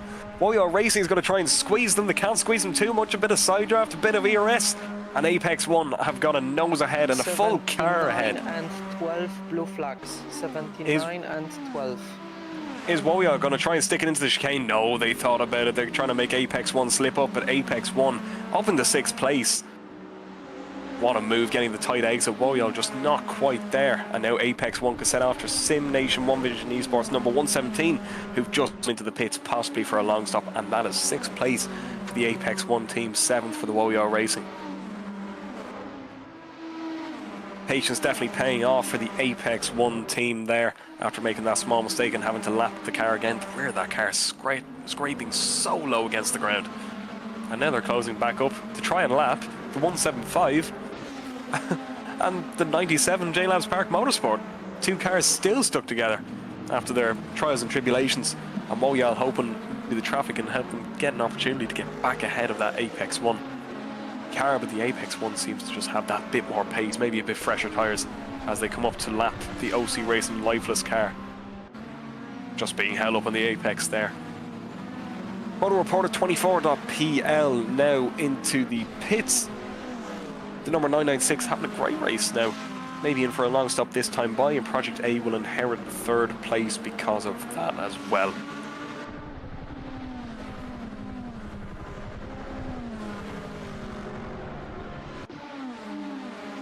So as we wind down to the end of the 14-hour mark, thank you very much for dealing with myself on the stream. Hopefully I wasn't too bad for all of you. Thank you very much to everybody involved with Project Endurance. It's been a fantastic series to be a part of, to be racing in, to be commentating for. A fantastic group of people as well, and hopefully we'll see maybe a special event in the future. But if it is the end, it's been fantastic. Thank you guys very much, and we'll hand you over to the next. 794 blue flag.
So good evening. This is my swap. I'm still with the Oman. Luca is probably Luca is late, so probably he will join us late. I hope you enjoyed the race so far. We are 10 hours in, another 14 hours in front of us. So maybe let's start. How was your race going? It was interesting. Obviously, I've been in the commentary box for the last hour or so. Yes, I'm still here, unfortunately, for all you people at home. But the race is going well enough for us, as we see the number 133 make its way past the Shigaka Sim Nation Racing number 16. It's been a bit of a lull, hasn't it? It's just been quiet down, everybody's making their pit stops, and everybody's kind of spread out with the long stop situation. Yeah, the night is going, the night is long here, so I guess there will be like maybe some quiet time, maybe people will be more careful, but yeah, we get to see. Maybe it will settle. Meanwhile, hello Luca. Hello, hello. How are you, mate? Just finished my stint. It was really well, only with two big things. Lost the lap doing a stupid thing. And now we're back down in 34th, I believe. And rest went well, actually. And what team were you driving for, Luca? I didn't actually get to see that. Mostly racing Lifeless. Oh, that explains. You what the nearly stint. took me out at Tong, or your team. So, yeah. I've been Yeah, but- swiped turn 2 by you guys. Yeah, well, it's unfortunate, and I do know that happened because it was on purpose. Oh, was he? That explains it. That explains it. Well, I guess this is my cue to leave. Thanks for having me, boys. I'll leave you two to it. I'm going to Goodbye, go back and give Tom. it to my team. Hope you will have at least... he left. Yeah, I see that there was some emotions going on through Discord, through the YouTube chats. But yeah, like as I said, we are going through the long night here and the beautiful night at Daytona. Maybe you will have some more luck in the next scenes, Luca. How long do you have to drive yet? Next one is at 2 a.m. Yeah, so we've got some time to rest, but not really rest for you. Well, I have now this hour here, then I have about 2 hours of rest time, then at 1 hour I think it's a stint, and the next one is again at 6 a.m. here back in the commentary booth with you guys. So till then, I'm quite fine. I feel I'm still energetic for everything. So everything's going very great. Straight with the racing as well, the commentary. We've seen action going across the board since the start of the race, and now about halfway nearly, as we're approaching the 12-hour mark. Everything is going great in my books. Well, so let's say, what's more stressful for you, driving or watching your teammates drive? Whoa, watching my teammates drive was one thing. While I'm commentating, I am having an eye out for their position, but mostly when I'm in the car. Right now, my both stints, I've done 2 big mistakes each time, and I'm scared what big mistake I'll do next time, as I've cost my team a P31 position before the driver swap. We were down in P35, I believe, when I swapped. So in the end, yeah, it's probably more stressful when you're in the car, as everything can fall out your hands in a matter of split seconds. While when you're watching your teammate, you're there to support them when something happens. That is just, I feel like being the driver is way more stressful, and kudos to all our drivers here actually pulling through the 24 hours here. Absolutely fantastic by all of them. And that's a really long day for all of them. I guess people are getting 6-8 hours drive. You know, you got to push whole time. And they are pushing, they are literally pushing, they are fighting for each position. Despite, you know, the race being 24 hours long, Daytona is actually a tricky circuit, and it's easy to make even a slight mistake. Especially like bus stop is killing people. But yeah, the guys out there are just giving everything what they got to fight for this position, and even if they are 1 minute behind, it's nothing lost. You got to still push, you got to stay focused, and you got to grab the next position. Yeah, with these cars, I don't know how sketchy the hypercars are with the GT3 I have noticed many times, just taking the same line every time the car just takes a different approach to the exit, and I believe with the LMDHs they are as well taking each corner with extreme carefulness, but obviously you will lose time if you go too careful into a corner. And I've noticed myself, when I went careful, I lost about a few tenths to even a second, but when I went aggressive, still with the same line, I noticed that my time just increased by a few tenths. And with the drivers that I've been driving near, I've just seen how they've pushed themselves to absolute limits, and it's just incredible to see in person while being the inside of the action itself. Incredible. Yeah, it's over 30 cars. Daytona is not a very long circuit.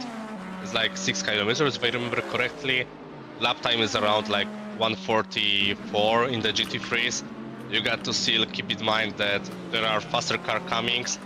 Also the hypercars with their deployment, and energy and ERS, it can be tricky, and sometimes you got to feel what this guy behind you is going to do, rather than like driving your own way through the circuit, because in the end we all want to be on the finish line. We want to cross the finish line first, but at first, to finish first, you have to finish. Exactly, and interesting to see by each driver as well. The car is set up in their own special way, and you'll notice through corners sometimes they're taking different approaches with braking points where and when. I've noticed turn 1 being a extreme, as some people like to take the inside as much as possible. Some like to take the outside, and some brake earlier to get a good exit, while some brake later to get good rotation. And it's just all the tricks and just all the important stuff that you need to think about when your car going through those corners. That's just what it really is all about, and it's just incredible to see how much our drivers do to practice with a race like this. Yeah, and actually each of the GT3 cars is different, yeah? Got their own pros, got their own cons. You got front engine, mid engine, so you also got to think about this, that this guy in front is driving Lexus, so his braking path might be slightly longer than, for example, Lamborghini. Yeah, the Lamborghini, being in them itself, it's really, you can brake pretty late and also go with aggressive downshifts as well to get that engine brake as hard as possible. But I noticed the rear end while braking is just all over the place, and it doesn't matter how much you work on a setup. That Lamborghini has that issue, but with the Mercedes or Lexus, can imagine the complete opposite happening when a corner happens, that the front end just having issues to get it rotated. And when you're racing, that's exactly what you have to think about.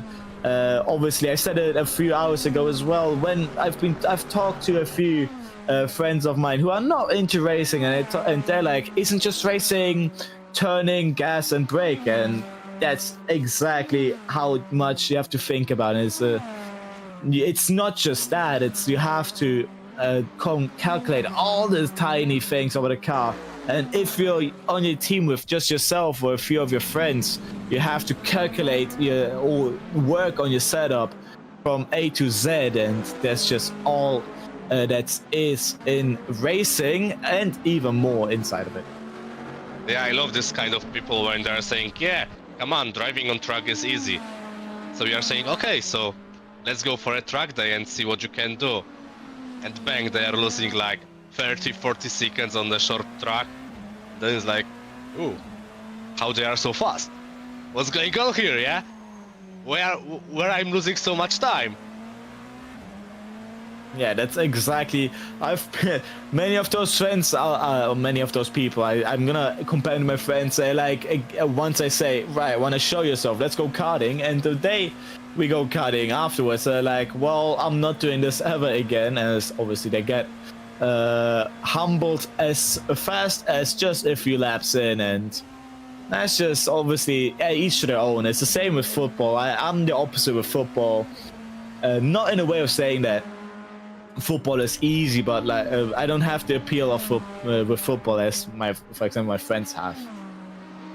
Come on, but that's all about braking and accelerating, yeah?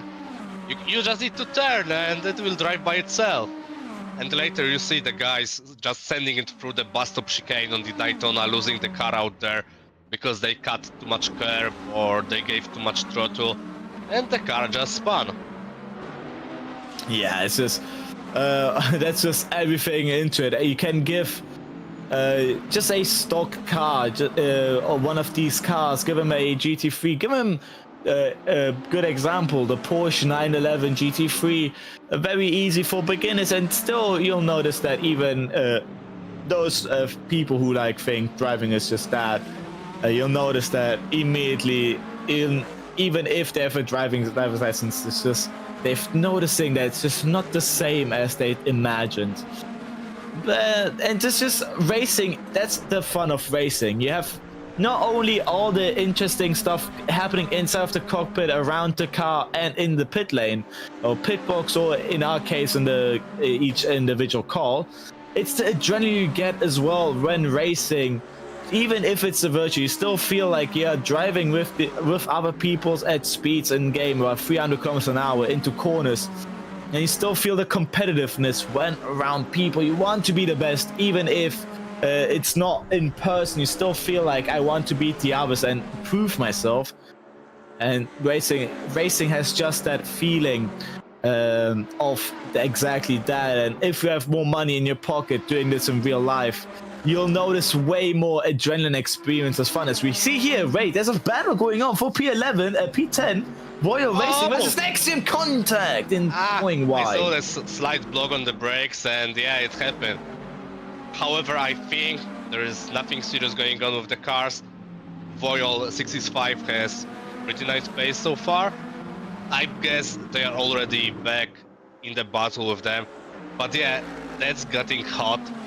And I believe both of the crews, 65 and 910. Come on, another problem for 910. I saw another block, smoke coming from the tires. Seems like they are having some problems. However, the Royal fall back a little bit. Let's see what he can do. Right now we are joining the oval section of the track. Probably some GT3s will be here. That's also might play or might not play in the favor of one of each teams, because you got to think about this. You get to lap them. They are theoretically slower, but yet they are driving their own line. You got to go with the further one, for example, on the high. But yeah, it seems like there is already 1 second between them, and already there is a car number 16 trying to join the battle. Let's see if they can keep up with them. There's now a three-way battle starting the next lap, going towards the front stretch here, beginning start-finish line. And with Nexium, Royal Racing and Schalke Simulation Racing, you said it before, smoke coming out those tires, that's locking into corners. You'll notice in driving pretty soon that those flat spots will start to create. I've myself noticed my car starting to jump, having worse braking with flat spots, and that's exactly what you want to avoid while gaining time. And oh, that's the Royal Racing going very deep into turn 3. Yeah, but I think that 910 was a little bit held up by probably some GT3 car or another lapped LMDH car. However, Royal has this, probably this is the one which holds the 910 previously, the GT3 car. Right now it seems like Royal get through without any significant problems. That's still a 1 second gap. However, right now if 16 car will play it correctly, he can catch the Royal Racing car, and let's see what he can do with them.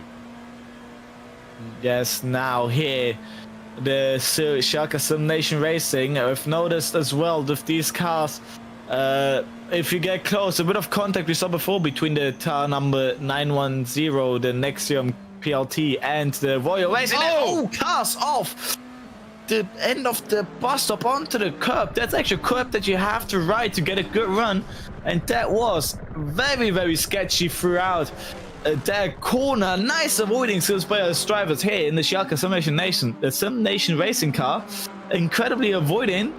But I've seen before with the 665 and the 910, the contact and damage is very hard on these cars. Just a little bit of contact can already give you a yellow aerodynamic damage, and that's already noticeable. And if those slight taps happen quite for a few times or more often, those yellow damage will turn to orange, and that's when you feel incredible drag going on the feeling of the car, and also more understeer and oversteer on exit and entry of the individual corners, and tire wear will then also get increased by a few percentage as well. So you want to avoid getting close to other drivers, but also sometimes taking risks is what it's all about. But in a long race like this, not taking risks is maybe the way to go, but not taking risks as well will lose you as much time as a few seconds just in a few laps, and in the end those seconds will count up to minutes, or even minutes to even tens of minutes after a few hours. So you really need to play your cards correctly throughout all these races. Yeah, the cars really depends on the aero, and you got to have this in mind that every single damage on aero parts will affect your performance. You got to count down this, and despite fighting, you need to have this somewhere in the back of your head that slight damage might really affect your performance terribly, especially when the car behavior will change. For example, in the lovely bus stop, where it's really easy to lose your car, there is grass everywhere. If this will just take you out little bit too wide, little bit, let's say, too heavy cut, you are going to lose it. 275, blue flag. I've seen 2 cars DNF. Number 12, I believe that is the Kirito Racing Esports car with DNFing, retiring from this race. That's a heartache to hear. Halfway across the race, and the 899 Keisha Tamafia Capone LMDH as well. And oh, that is unfortunate to hear.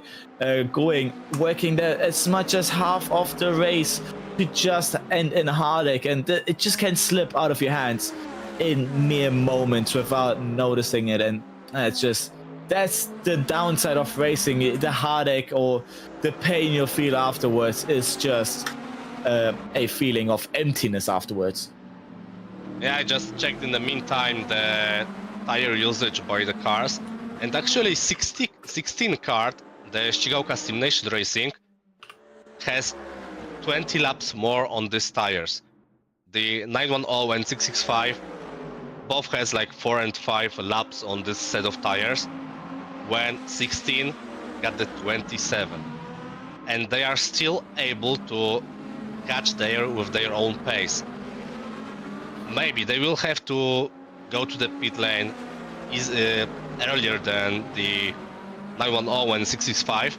However, with this pace, they are really able to give us a nice fight. Yeah, with cars as well, tires might drop, but the fuel loads will also drop, making the car lighter and more nimble. And I've noticed in GT3 cars, there's a point after the tires drop where you can feel a bit more tire regeneration and get a few tenths or even maybe a second out of it. With also lesser fuel, you feel the car feel way better. And after then, it will then fully drop. And I believe the 16 cars in that window where those tires might in that regeneration window, and you'll feel the car just be a bit faster. But obviously 28 laps, we saw the latest a car pit was about 35 of the Hypercar class. So the number 16 will go into the pit lane in about a few 10 minutes. Yeah, right now you got to think, this is better to go earlier, and maybe they can undercut the guys in front of them, or just keep it and send it to the really last drop of fuel and see what we can do with that. Of course, you are taking the risk and you are taking a big gamble right now. Oh, here we've got some problems with lapping. Oh, someone just overshoot the junction. Let's see, like, mistakes like this will always happen, especially that we are over 10 hours in the race. Drivers are getting tired. Everyone is getting tired. Not like we can't lie about this. The race direction, race control, especially drivers. You are driving for hours already, and you got to still keep focus. I guess the drivers are doing like 2-hour stints. That's a lot of action on the track. I have to say, the race direction impresses me the most, as you guys are probably here for the duration of the entirety of the race. Even if you still have a team, you guys surprise me the most here in the commentary booth as well. We are here. We're gonna have a break from 2 a.m. to 6 a.m. As obviously our voices, we need to regenerate them for the remainder of the race at 6 a.m. But the drivers as well, 4 drivers, so even 3 drivers. The next time only have 3 drivers per team, dividing 24 by 3, you get about 7 to 8. 8. That's exactly, we get 8. So each driver there has to do a total of 8 hours to match each other and make it equal. And 8-hour driving, that's my longest one was about 7 hours, and today I might do 7 hours again. But what with breaks? So that's the upside is you can have breaks between stints. The downside is, but in 2 hours there isn't really much you can do to relax or to tire. Depending if obviously in between you have 4 to 6 hours breaks, then there is something you can do. But towards this racing, you still don't want to lose too much of your state of your pace. If you take too much of a break, you'll lose that strength that you had in the car. And for drivers, maybe a bit of a nap or in between their stints is needed, as I know I will need one later on. But in 24 hours, there's just so much you have to think about. Well, that's definitely easier to get a nap here than on the actual racetrack. When you are in the paddock and you can hear the cars roaring their way through so far. But I recall that Voyol get ahead of the 910. I believe there has to be some mistake, maybe some overshoot, which gave Voyol opportunity to pass. However, Nexium Pole team is back on the gearbox of the Voyol Racing. Right now you see they are trying to attack from the outside. We've got one Lamborghini on the inside. Let's see what they can do in the next laps. I believe they will try to push it really hard. Towards turn 2, Nexium got it back on the straight. The BMW's emptying up the batteries, both of them absolutely pushing those limits. Now towards turn 3, the Rodriguez International Horseshoe. It's a great corner from Nexium. Voyol went a little bit wide, nearly clipping that outside curb, which is not 1 or 2 lap cars ahead. That is the Team Delta Infinite Mercedes and Squadra Corsa Overcrest Lamborghini, making the Voyol Racing lose a little bit of time to Nexium. But now comes the straight. And as we spoke at the beginning of the race with Ethan, he said those slipstreams window are about half a second to 7/10. And with battery, you can lower those places to even use it for your overtaking advantage. And with the race coming closer to the halfway mark, you can use a little bit more of the battery. You still can recharge during braking, but this track not having a lot of braking points, it's a bit difficult to manage the battery if you want to have high usage. As that looks to me Voyol Racing losing a lot of time through the bus stop. Yeah, I would say he got stuck behind the AMG GT3, and that cost him because we all know like GT3s are not that fast in the corners, and there's a massive difference between the cars. And here actually on the corner exit, he was in the wrong time and the wrong place. And I see actually that there is, I think, OC Racing Lamborghini, which is kind of blocking the Voyol right now, which will cost him another 10s or maybe seconds. And I already recall that Lamborghini on hazard lights, it has to be OC Racing. It's a rule in between the team to have those hazard slides on, but also through turn 2 and 3, through turn 1 and 2, the GT3s really appreciate not to get overtaken as between turn 2 and 3. It's just that section's very tight with the little chicane in the middle. I believe they have those corners don't have numbers. It counted as a straight. Or just not numbered. It's a bit difficult to be overtaken by LMDHs. I myself has been swiped by an LMDH, also trying to keep itself on track. So through this section here, if you have a GT3 up ahead, the better thing for the both of you drivers is to just stay behind and get it through here as the track just opens up again. But obviously, if you're racing, the first thought isn't to be patient. The first thought is to get past as soon as possible. And those moments can sadly send you over to a mistake or even a huge crash, which you don't really want to add up to. Now,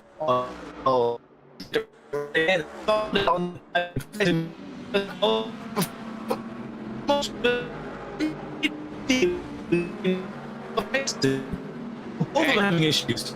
I have heard sport cars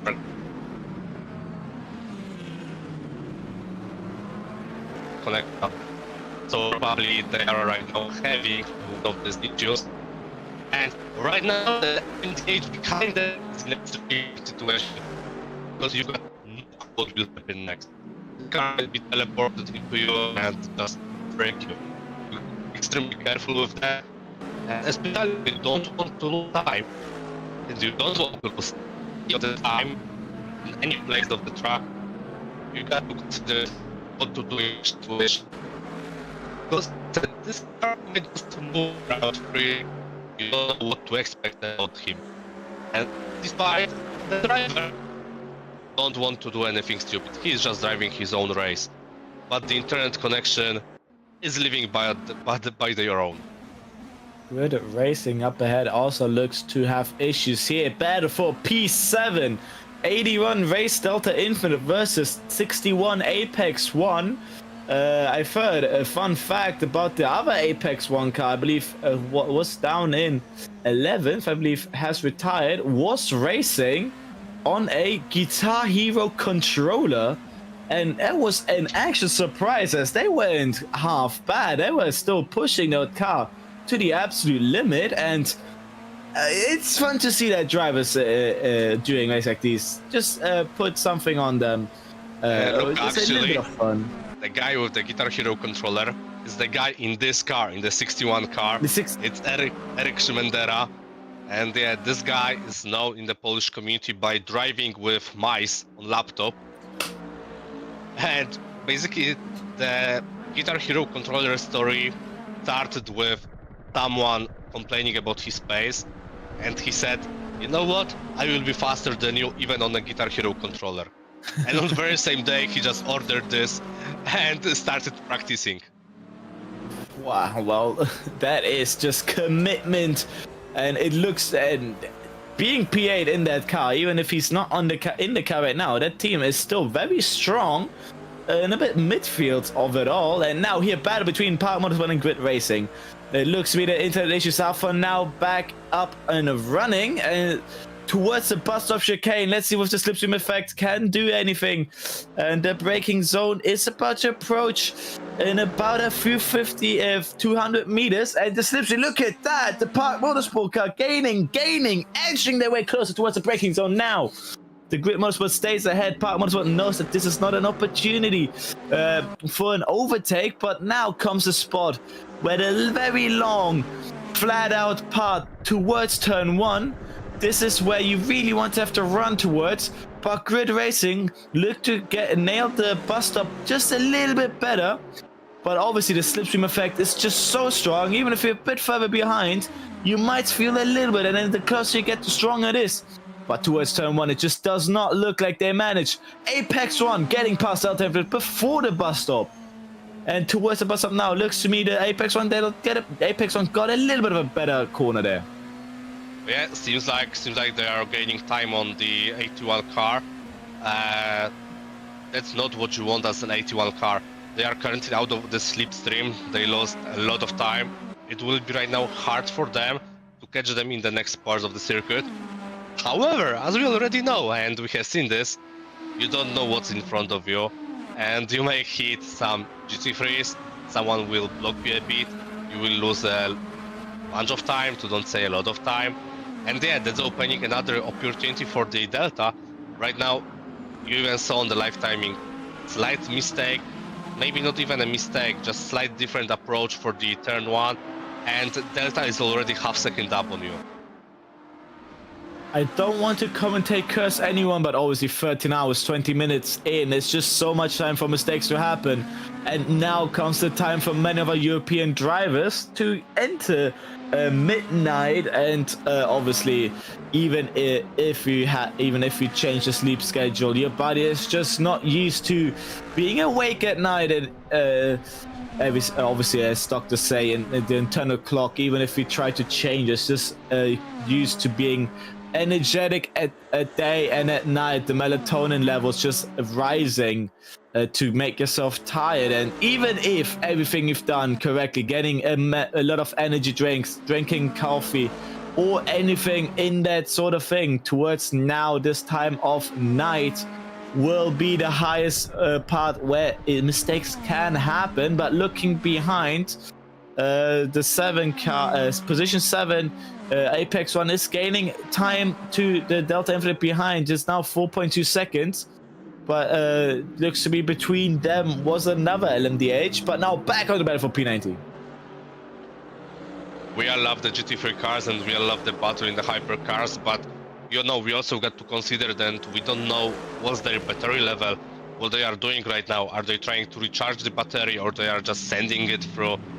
Maybe I will just make a quick glance and the pit stops.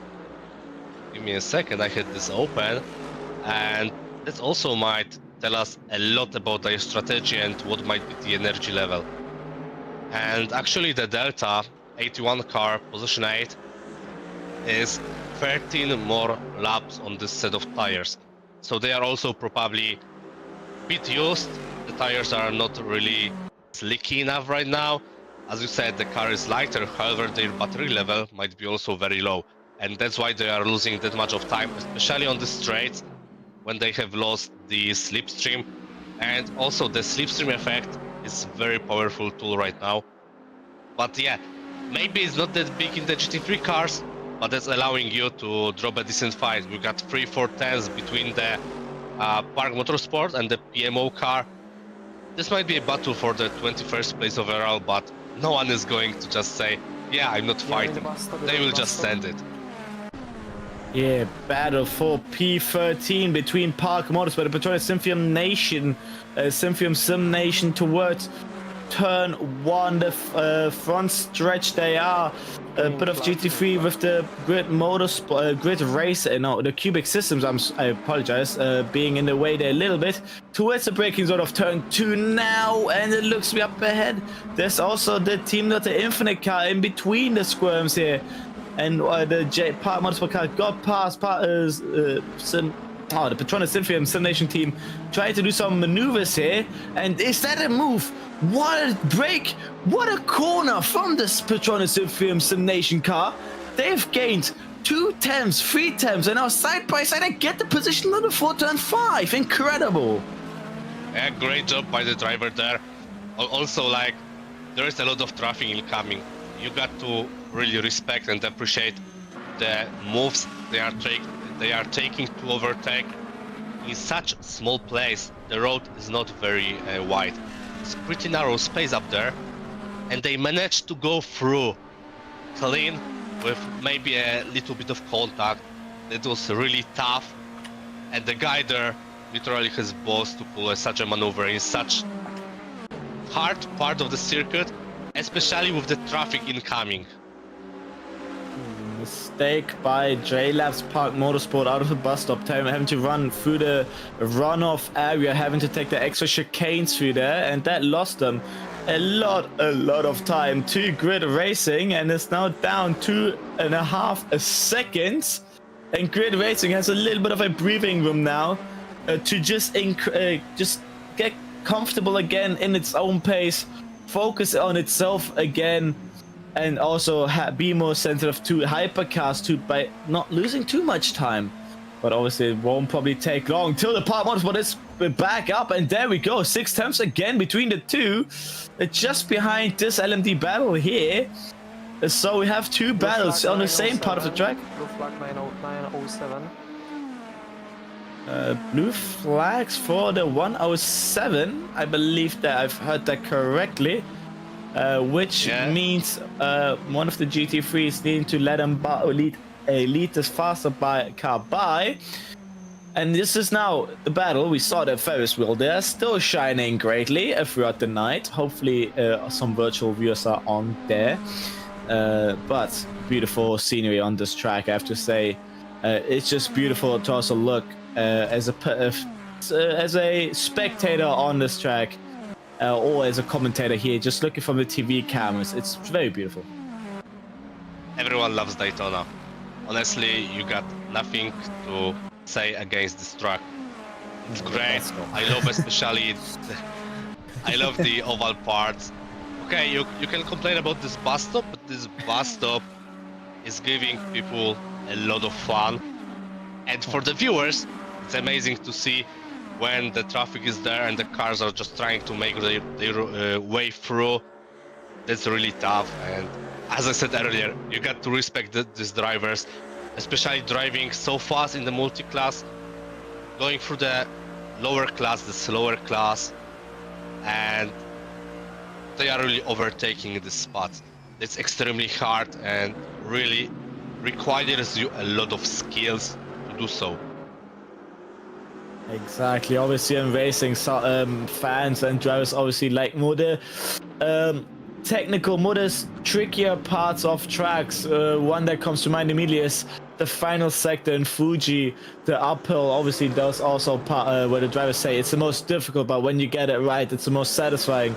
Same with the bus stop on this track. If you get it right, it's just so satisfying. You have the entirety of the final banking into the front stretch. It's just, you get such a good run. It just feels like you've just cut through hot butter with a knife, and it's just that smoothness that you just get it nailed perfectly. And if you get that every lap, you'll feel accomplished, and that's what our drivers have practiced for.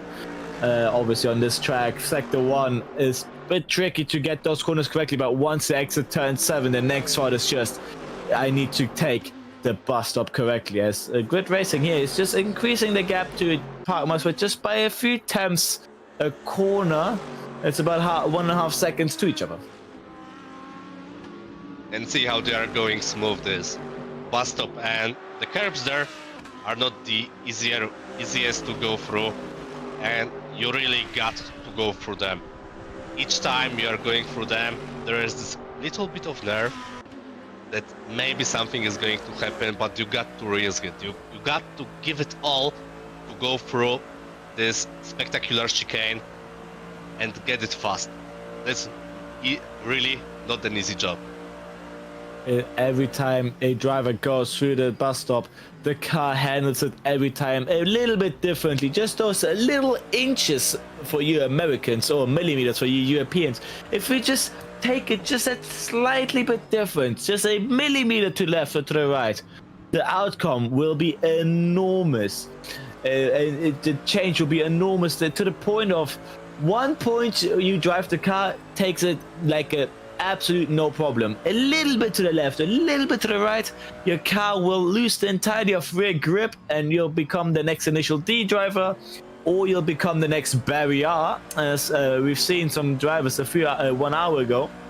I see myself collide to the wall out of the bus stop chicane, and that's just maybe those slightly changes, as you said before yourself. These are just these slightly changes that can cost you tenths to seconds, or to even cost you a bit of damage. Yeah, no, I heard.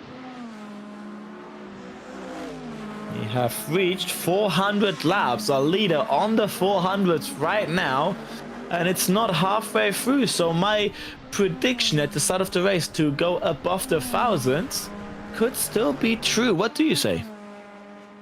I would say 950. It will be tough to get to the 1000 laps, but yeah, we got to consider that there might be some full course yellow. As we said 149 earlier, blue flag, the 149 tiredness blue or flag. of the drivers, the mistakes can happen, and they will always happen. But what I wanted to say, I have heard about life in American football, that life is a game of inches. And here the racing drivers are playing this game of inches each time they are going through this track. This track is not really forgiving you. If you will go a little bit too wide, you are in the grass and you will probably end up in the barrier. And if you will end up in the barrier, that means you will have some damage. 83 blue And flag, you don't 83 want this blue damage flag. at all. Yeah, obviously, as you said before, life is a game of inches. And oh, there's a bit of traffic jam with a few GT3s and LMDHs. A cool 4 LMDHs trying to get past 2 GT3s. 3 GT3s, I apologize. 3 and 3. And looks to me, one got through fine. The second one's getting through fine, but this third one is having issues here. Now got past and lost a little bit of time through that second sector, and that is quite unfortunate for the driver in that LMDH. Well, you got to consider this in, let's say, costs of racing here. You can't find a way where you will have this traffic in front of you. And you want to go for this traffic without any problems. But sometimes, as we had this earlier, it was in the beginning of the sector 2. It's really narrow up there. There's not a lot of space to overtake. And you got to think that the guys in the slower class, they are also fighting for positions. They're also fighting for their race wins, race podiums, the best positions they can get out there. Be respectful. We got to respect all the drivers on the grid. And that it happened here. There was a lot of respect. I didn't see any contact between the drivers, even though it was a really hard situation between lapped cars, between 2 classes. We got 6 cars out of the 2 classes, and probably some of them were already lapped and on the blue flags. No one wants to lose a lot of time. You want to go there smoothly, like a smooth operator. Exactly. One real life driver knows exactly what you've been talking about. And with it's a gentleman's agreement, an unwritten agreement underneath all the drivers. If you join a competition like this, a racing competition, everyone automatically signs a contract of just blue flag. just respecting each other. And you'll notice that once people see just how drivers take each other, or just how drivers just punt each other, just getting those elbows out, you know that they've ripped their contract, and more drivers like then against this 1 or 2 particular drivers. And obviously in real life we've seen people say this drivers sometimes said to other competitors they've blue flag. not respected their agreement, the gentleman's agreement, and fans themselves said, man, that racing, for example, is just too dirty to be fun to watch, or just to have a good competition. And this is just what our drivers here are all for. The unwritten rules: number 1, obviously don't hit your teammates, or number 2, don't be a douche even on track with just dive bombing everyone. These are just unwritten rules in the unwritten contract of the gentleman's agreement. And you got also to remember that that's extremely expensive sport. And if you will crash, this will cost you tons of dollars. These cars are extremely expensive. Of course, there is a sponsorship agreements, there is a factory teams which are maybe not really taking this too much into consideration, and they always got this spare budget for repairs. But yeah, if you will crash this car, that will cost you a lot of euros or dollars or whatever the currency you are paying for it. That is exactly it. Obviously, when your car is financed by your team or your sponsors, that's the same thing as well. That's what your reputation is all about in racing. The better your reputation you are, the more fans you get, the nicer people also treat you. That's sadly a truth around here. But obviously it's not hard to get a good reputation in racing, as everyone just is so respectful to each other. And I've seen it myself. Sim racing, the community of sim racing is just one, in my books, one of the most wholesome community if you look in the right directions. Obviously there are dark corners, but one of the more wholesome communities as well. There are a lot of nice sim racing communities which even donate to charity and all that stuff, and it's just reputation is all that it counts in racing in types like these. And it's just beautiful to see that these drivers just respect each other to the point of racing each other on tracks like these for periods, for 24-hour periods or a longer amount of times, and in points like this. So in the commentary point of view, it's just very beautiful to see. Well, everything is about respect, and racing, that's also a lot about respect, because you know, sometimes I feel it's better to be 1-2 tenths slower per lap, but to be whoa, someone just kissed the barrier. I'm not sure who was it. EMO Endurance Team Endurance Blue, I believe that is. Oh, that's a moveset of Simulation Racing. I get those two confused a lot, as there's liveries is quite similar to white and blue. The moveset of Simulation Racing just taking the exit of the bus up a little too aggressively. That's exactly what I've been talking about. Those little centimeters that you just take differently. Look to me, that rear end just jumped off and lost all sense of grip. And the best thing they could have done is just hug the wall to make the car face the right way again. Yeah, I wonder if their steering wheel is right now going straight, because whoa! Probably not. Issues. I believe I remember what's happened. This has happened to them a few hours ago as well. I think the setup in real life is having issues. It disconnected. Happened before at the exit of the second banking as well. They need to fix that issue as soon as possible. They don't want that to happen to them again, as that was very close to hitting another car. Yeah, right now it's a big risk, honestly, for themselves and for the other drivers with such issue. But honestly, I believe that might be some damage taken from this wall. This is a really heavy wall, and if you hit this really hard, your suspension will be bent. And if the suspension is bent, you are not really sure, you are not that confident with your car. Suspension damage, please box this lap. I'm not sure, so let's do what's right. And as we heard from the race director, they are probably having some suspension issue, and yeah, as we said, I'm pretty much sure it's from this contact with the wall. Yellow and this contact with the wall caused them. Oh, but we got again 61 and 81 on the track, and they are again pretty close to each other. I will just take a quick glance who was on the pit stop. Apex 1 versus Delta Infinite towards turn 1. These two just don't let go of each other. And Apex 1, remember a few laps ago, got past, but I believe a mistake just cost them that position again.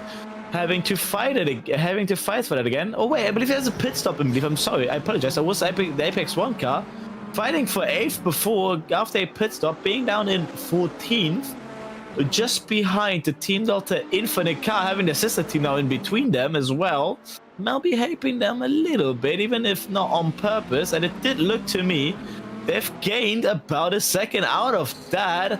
Even if it wasn't on purpose, that's incredible news for Team Delta Infinite. And I don't know if it's been said before, but two new wheels joining in now. You're watching the Project Endurance 24 hours of Daytona.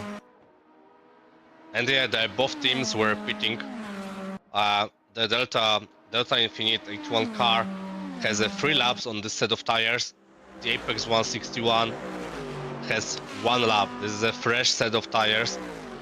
And yeah, they are ready to fight again, because I believe the guys from the 61 wants this position back. They want to be ahead of the 81 again, and maybe trying to get their own way for the back to top 10 or maybe some podium position, but this will be extremely hard, especially that we don't know how looks the situation with the long stops right now. It can change a lot in our standings.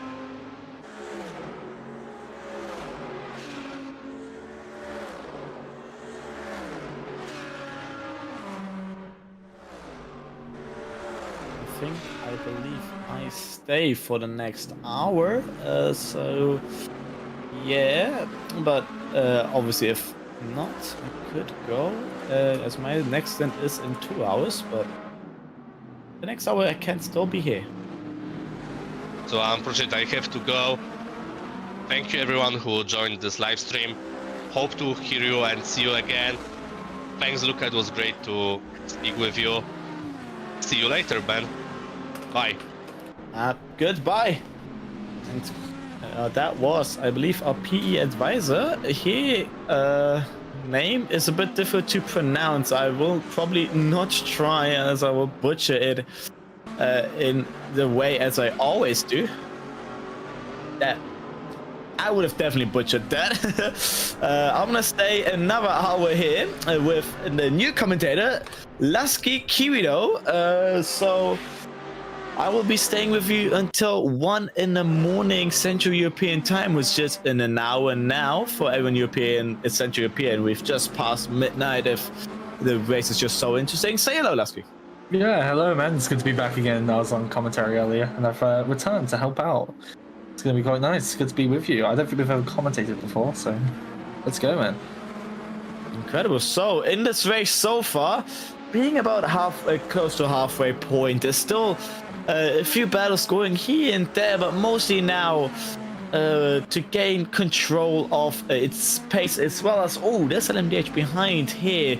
Bit opportunistic trying to get on the outside, but now backing out. What do you think is going now through the minds of the drivers for this middle part of the race? I don't know about other teams, but for us, it's all about trying to just stay awake. We're hitting that midpoint now. Like, when it's getting late, it's that idea that you're supposed to be going to sleep roundabout now is kicking in. So for our drivers in particular, we're just trying to focus on staying awake, keeping targets in mind and aiming for certain lap times. But watching those long stops is very interesting at the minute. I don't know if you guys have ever touched upon it in the commentary, but the long stop game is very interesting. A few teams not running same strategies as others. There are some on 4 long stops still, which I think is interesting. It's about halfway into the race. So for us, it's just all about learning what other teams are trying to do. Well, I will... Ooh.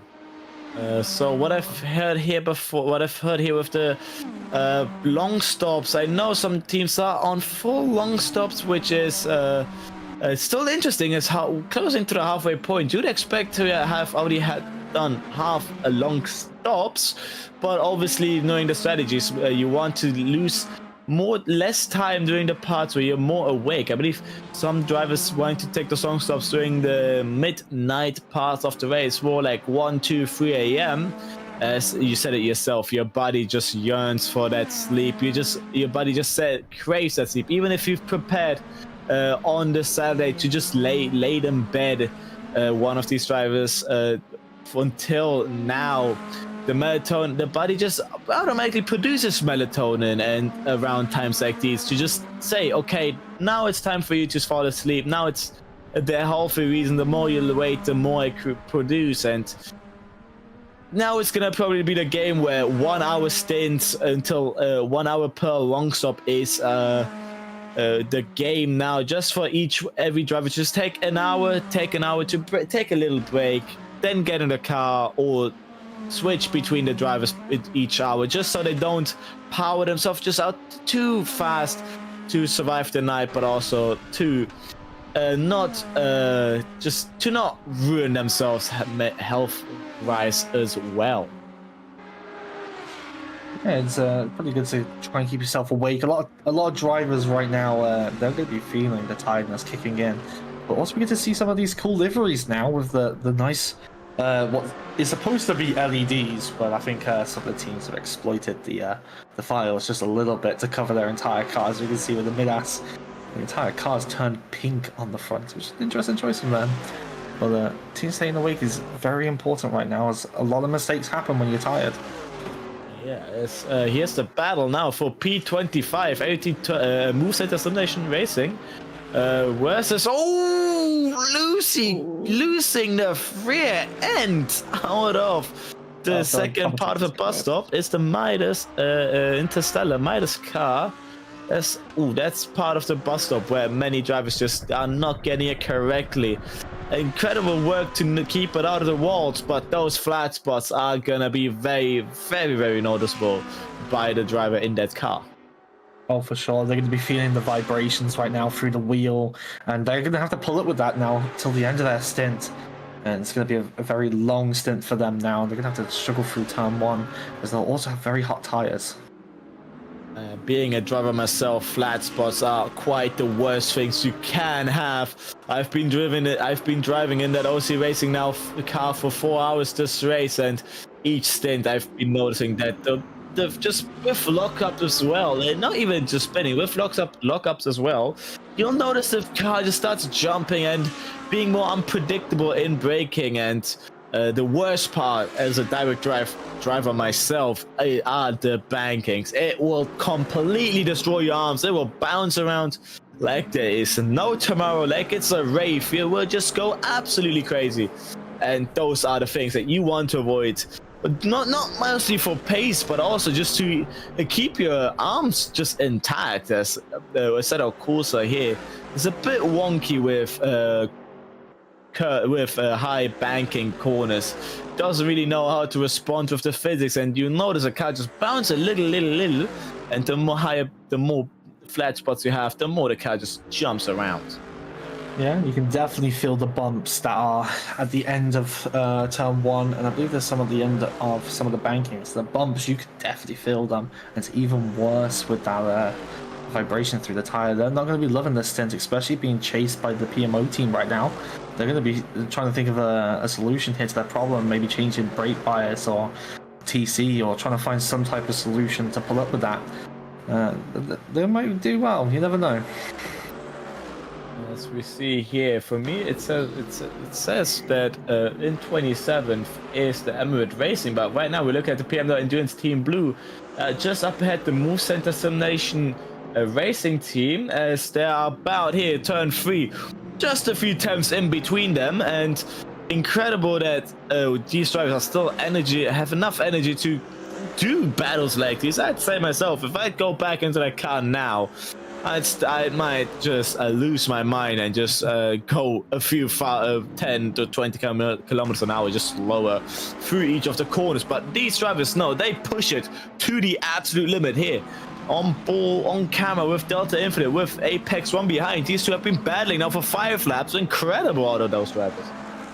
It's truly surprising. Like, even myself as well, being a driver, like, at this point, my main focus would be trying to follow other cars. Battling them is not an option right now. In my mind, it's just surviving. So these guys really pushing it through this stint, and particularly the hypercars are pushing much harder than the GTs, in my opinion. They are going for it. They truly are pushing all the way around each stint. It's truly amazing to see. Being now. Funny thing is, my next stint being at 2 a.m. Oh, that's gonna be fun, but also with our drivers here, all going throughout the night here. That's gonna be interesting to see which one. 4 drivers per team, have to keep that in mind. 24-hour race with 4 drivers per team. Each driver will take around, doing the quick maths here, about 6 hours each, and well, hopefully they planned it correctly. Who takes the night shifts? As those are obviously the more mentally draining ones, but I say the harder ones are the day shifts, as that's where everyone else is also more mentally strong, more just active, as you need to be just faster to keep up with the pace, and that is just what we just have to look through here. And now that we're getting closer to late night stages where the television as well plays weird shows, is just those times are coming now. Yeah, I believe the live timings have been all over the place during this race. I don't know what to believe and what to trust. All we can trust what we see on screen. It's been quite an interesting race so far. I am going to be interested to see what happens in the early hours of the morning. Right now they're pushing hard, but can they keep it up? Are the drivers later on going to have the mental capacity to keep pushing through the morning? Because when that sun starts rising, your mind knows that you've been here the whole time. It's going to kick in that you've been driving for a long time. It's going to be interesting to see those teams with 4 drivers, if they're going to be able to last the morning stint and how well they can perform. As right now here we see the drivers just absolutely battling. I believe here we're on battle between 11th. These two, the Patronus car as well behind, wanting to join in on the fun, saying hello, I also exist. About 2 positions ahead on paper, but on track, there they are. 3-way battle, 4-way with a car in front as well. Are they gonna make us some spectacular? The camera switches away as the 3-way battle starts. That's sad to see, but it's a Stroll moment right there. As we see the Team Delta Infinite go wide at turn 5, we need to know what has happened. There we go. Apex 1 sending on the near inside, turn 3. Careful to not go too wide. Incredible car work. There's some lovely driving there from the Apex 1 and Delta Infinite. We didn't see what happened in turn 1. I would like to point out that the cars ahead of them on track are actually ahead of them by a lap or so. So there is like 2 different laps of battling going on here, but they're all just battling together regardless. It's some beautiful racing going on. Absolutely. I myself would have expected around now to just the drivers be just more on the relaxing side if battles do brew up, to just leave their space to each other. As obviously we're doing a driver's license. If you do one yourself, you'll know that the questions do say if you feel tired or take a break. Mostly the answers take a break, but if there's no possibilities for whatever reason, just take your distances to any car you have. And these drivers here do not care to any of those 2 options. They want to absolutely show what they still have up in that tank of theirs, and they just push it to the absolute limit. And I love it so much. That's just what endurance racing is all about. Yeah, these guys pushing hard on into the night, and they are still pushing. I think someone's just in the barrier then. Or am I mistaken? I saw some smoke up against the barrier at turn 1. I might be mistaken, but yeah, these guys pushing really hard. So they really want to have a good finishing position in this race.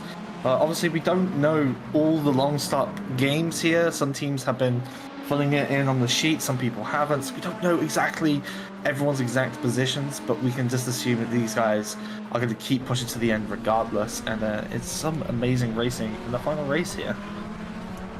Absolutely, these drivers are not. I have to avoid saying these drivers, as everyone is doing this, but I'm noticing I'm getting so to the point of tiredness that I just keep repeating my sentences. But now Apex 1 looks to me to have started to get into that rhythm that I've been talking about, not quite wanting to race Team Delta Infinite, rather keeping themselves to themselves, as they don't want to risk it too much, as you don't want to impede the times for your teams as well. That's a car in front having a big mistake. Has to rejoin there. Yeah, that is, I believe, that is the Park Motorsport car, I believe it was, to going through that corner, missing the braking point, locking, or any type of mistake, and having to go to the inside of the bus stop, but managing to rejoin just in time and safely, as the grass is very, very slippery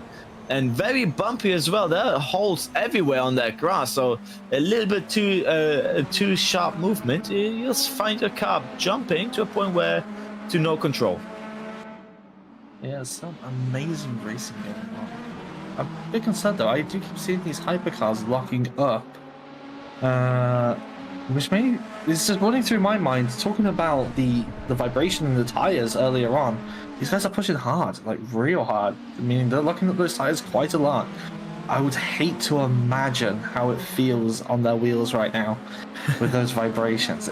It wears you out a lot more as well. Like it makes you, like, it's so tiring. Like, these guys are feeling it. That's exactly what I was saying before. I myself, my direct drive, I'm lucky that I only have the 5 Newton millimeter version. If I know there are drivers here with 9 or even 12, I believe, with the Moser ones. There are some high Newton millimeters of wheels out there, and you'll notice that those will tear your arms into absolute sand. It's like rubbing sandpaper on your arm. You'll feel that, and it's basically a workout session for many of our drivers. If they keep on handling those tires like they are right now, yeah, those slide. There we go. Look at that wheel. It's bouncing. It's going left, right, left, right. That is the wheel itself in real life jumping.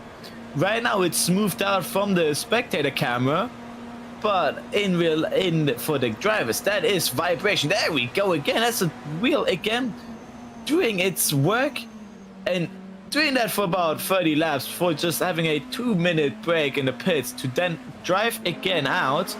They need to find a way to take care of those tires, but I said it before, taking care of the tires loses you just a little bit of time. Yeah, I think in game it doesn't actually show the vibrations that well. So you can see it when they hit the bumps, but there's a lot of little vibrations that they will be feeling through the wheels, especially those with direct drives. Like I personally have an 8 Nm wheel, so I know the feeling. It's terrible, and they have nice toned muscles afterwards. But right now they're going to be feeling the strain and the tiredness coming through. Well, if in doubt, you don't want to go to the gym, just pull up a game of Assetto Corsa, put your force feedback to 100, and there you go, you have your arm workout in the bag immediately. Hopefully our drivers here haven't gone to the gym yesterday, or to not feel torn muscles or anything, or just... I don't really get the name in English as it's sore muscles. That was it. Sore muscles after gym. If they after going to the gym now, if they have sore muscles now, that is quite unfortunate. If they're still 12 hours 45 minutes ahead of them. Yeah, it's called fatigue. They're getting the fatigue in their arms and in the wrists, and particularly in their wrists as well. Because you have to remember, force feedback, especially in some of these corners, like it bounces back. Oh, some caution in the bus stop. When it bounces back, they feel it through their wrists most of all as well. So their wrists are going to be aching, their arms are going to be sore, and they're going to have to put up with that for a couple more hours.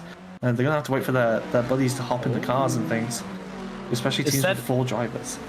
What's happened here? So is that suspension damage? What's happening? They're I going think this left, guy's tapped a wall. Oh, there is a little bit of suspension damage. I see the wheel is just slightly to the right. If the stewards notice that, it's gonna be they're gonna have to be told to go into the pillar. What's happened in front? Incredible! That's a Team Delta Mercedes absolutely clattering the wall at 100 kilometers an hour. Was that a breaking point miss? What was that? What Project 81 or Delta Infinite? I didn't quite get. It was a red and black car, and there's only a few of those on the grid. There's Sim Nation and Project 81 and T Delta Infinite. These are the only guys with black and red liveries in the Mercedes. So it must have been one of them. I didn't quite catch who it was though. Look to me, that was the Team Delta Infinite. We'll see. We'll be probably told later on who that was, but that car, if it doesn't have red damage on the front, now it definitely does. Will it have suspension damage? Probably. It's been high. They hit the wall in quite an angle, but obviously, if they're lucky, those the game only gives them just aerodynamical damage, not something being told yet by the race stewards. So. Let's see later on. Here's IAT Turtle Beach, second overall in the pit lane for, I believe it's a long stop. Next car behind is the Motor Reporter, 2 laps behind. Yeah, I'm trying to just figure out who that car was. If they hit a wall at a certain angle, the engine can actually explode. So I do hope that they're okay and they've been able to get back into racing. But they do have one back to pits. Every team has one. That is the Mercedes that hit the wall. They've just been overtaken by the LMDH. They look fine to me. So racing goes on for them. Here we are, Sim Nation 1 Vision Esports P4 overall 117, 44 seconds to the cars in front and 10 seconds to Project A behind. Project A might have a shot here to get back that P4. As I said before a few hours ago, with Lotus, the two positions that you dread to not get are P2 and P4, as obviously they will hurt more, as you are the loser of. If you're P2, you're the loser of not getting that win, and if you're P4, that hurts the most, as you've lost. You're the loser of the entirety of the podium. Still best of the rest, but just the name, just hearing that you've lost out to any type of trophy, that's just what you don't want to get in racing. But obviously, even if you get a chance to get those positions, get them as you can, as the lower you drop, the less, let's say, in your own book, the worse it sounds. So Project A aiming to get back into Simulation 1 Vision Esports, but has lost about 7 seconds, I believe that was. Yeah, I don't really trust the live timings. I was watching them a lot earlier on, and they jump all over the place. Like, he just lost. Well, sorry, gained 2 seconds to the guy ahead. There we go. There's another 3 seconds. So it's a bit weird. I don't fully trust the live timing. I think he's roughly 8 seconds away from the guy ahead. So it'll correct itself out. It'll get there. It'll get there. It looks to me here, our live timing board on our screens is telling me 13.0. And that, I think, is the actual correct time, 30.6 now. So we are going to keep you updated on the correct time. So as obviously the later on the race goes, maybe in-game timers are starting to have a bit of an issue trying to keep up with what's happening. So right now it does say it's for 9 seconds on your screens. It's still on 13. So Project A still has a bit of time to catch. Here we are, P30 Emirate Racing. Just up ahead is P29. I believe P29 is actually my car. Kirito Racing Esports number 55 with its new livery. Yeah, they're chasing down my guys. I'm praying they don't catch him. I'm praying. But that's a bit biased of me. I don't really know exactly what their pace is. Should we take a look at what theirs is? P30. So, live timing's a bit weird, but their last lap was 144.1. Kirito Racing was 144.5. So they're catching. They are catching.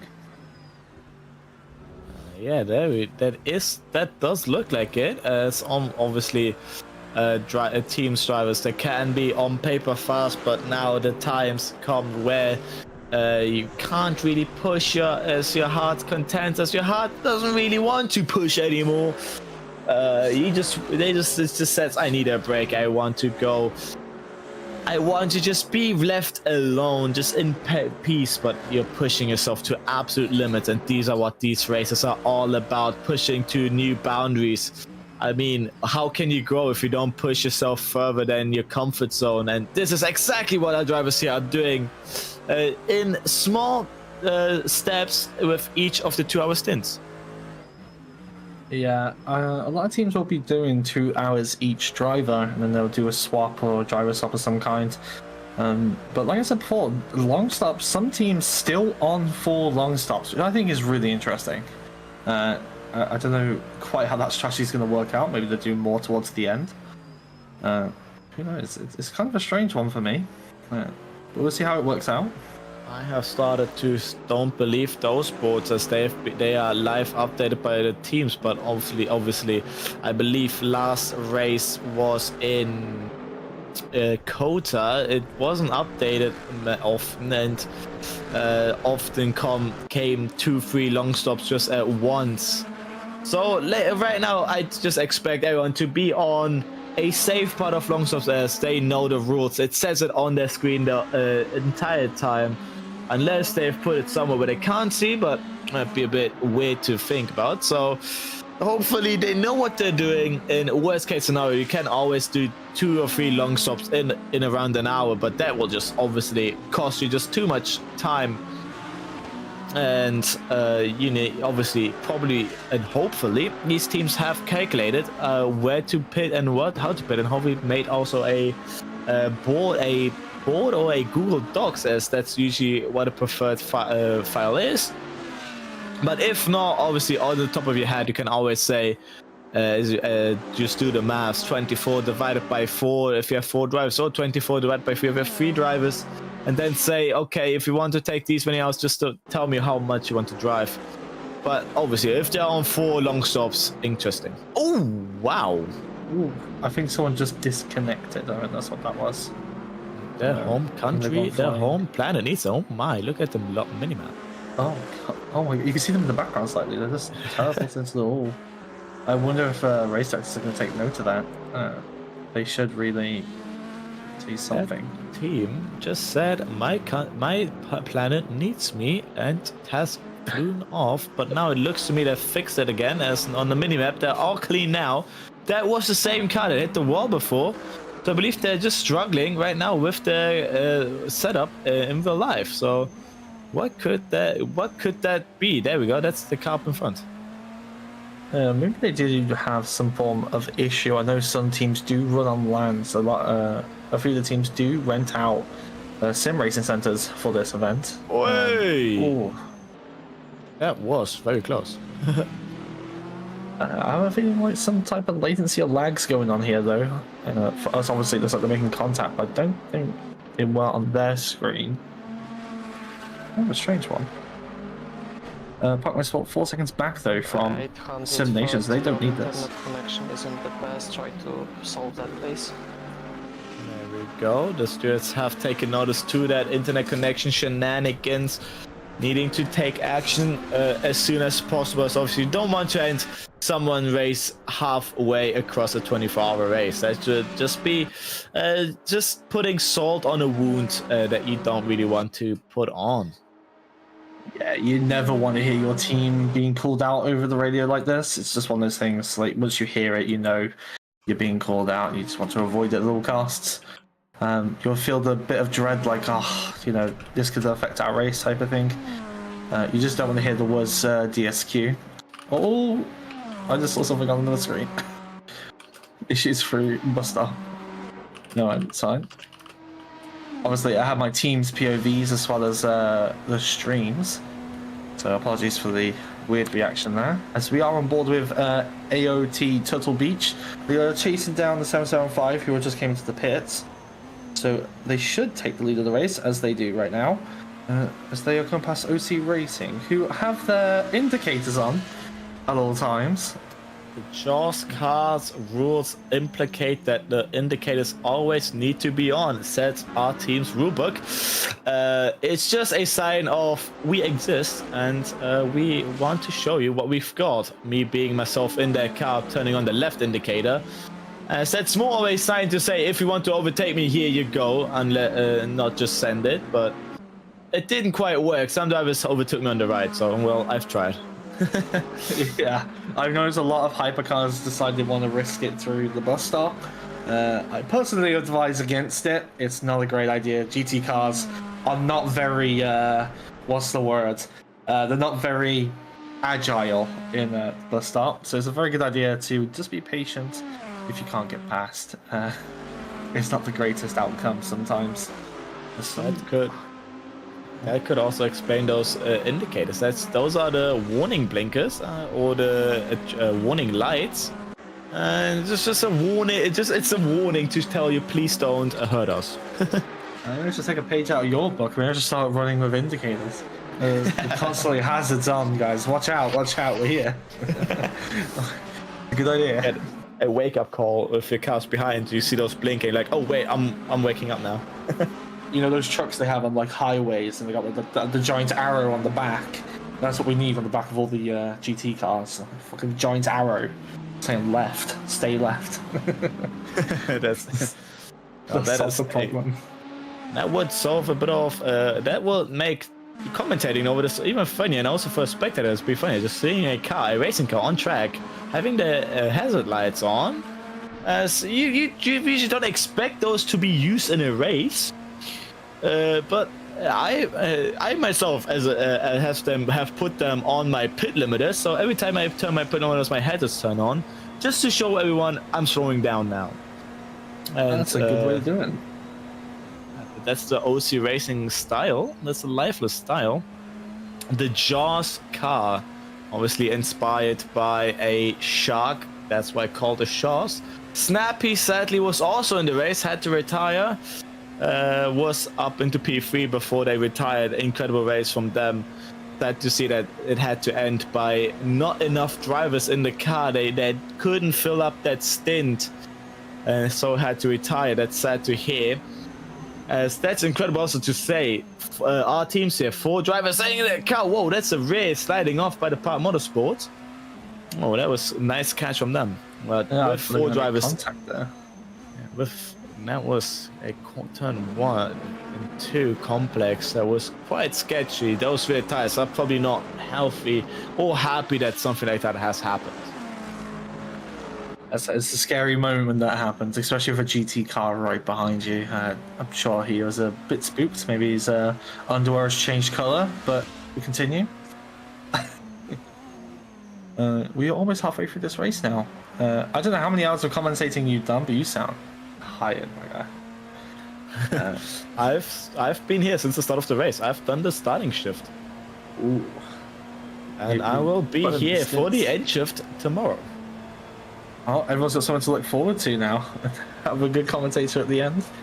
It's going to be a sad ending, though. It is End gonna of be. Podium Endurance. I am keeping up it for later. I want to bottle these emotions just so I can show them at the end. If I show them now, what will be a explosively goodbye if I say my goodbyes now?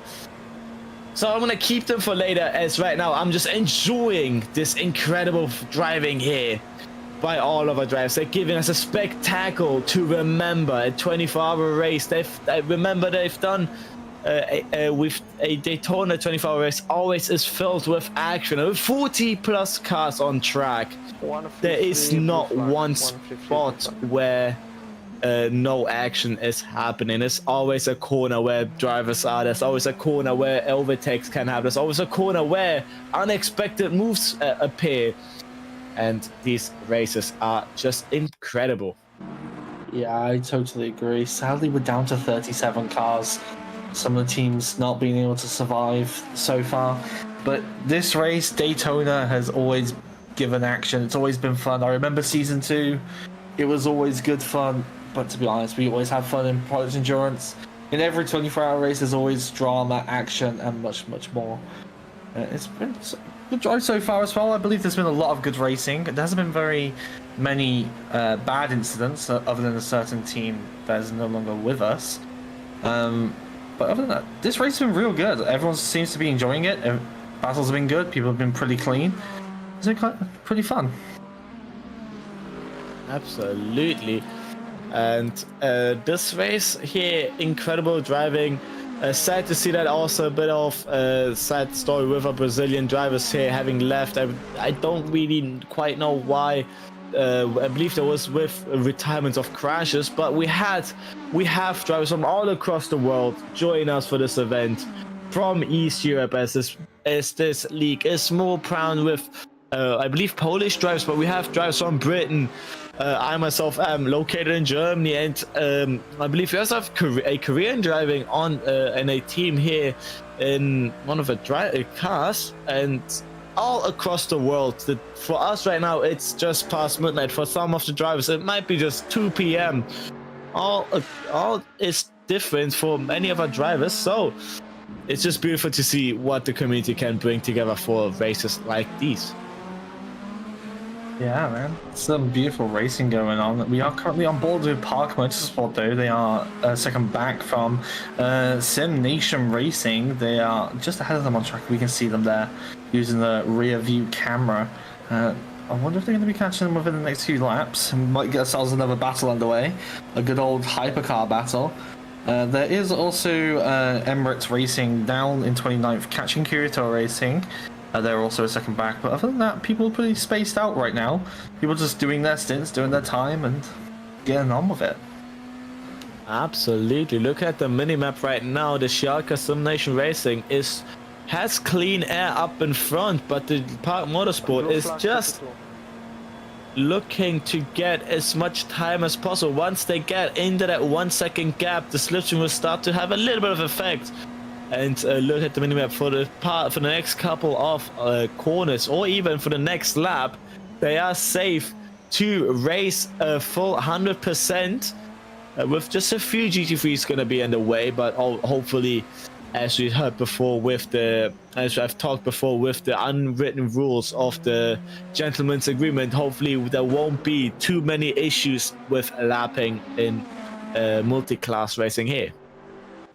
Yeah, I do believe there are a couple unwritten rules between drivers, and I think most people have been respecting it so far. It's been pretty good. I know that it's been a bit sketchy at times, but so far multi-class racing has been kind of good. I haven't seen many issues. I know there were issues early on in the race, but right now I believe everyone's kind of calmed down and settled into the race as we are almost halfway through now. 27 minutes to go to reach the halfway mark, and I'm gonna say I'm absolutely destroyed in this commentary box, and to think we're not halfway done is just wow. It just absolutely shows you how much a 24-hour race just can destroy someone, can just take someone's energy. And I haven't been racing the entire time, but still just being here just absolutely destroys, man. To think that drivers here have been probably done twice the work that I've been doing here, it's just incredible. And no one is pulling down either. Everyone is still wanting to get the fights out here. Kirito Racing, your team, versus Emirate Racing just behind in the slipstream range as well. Towards the bus stop they go. Yeah, it's stressful to watch this on board. I got the sweat going. Nah, they're holding them off pretty okay. I think these guys have been going around the track together at a similar pace.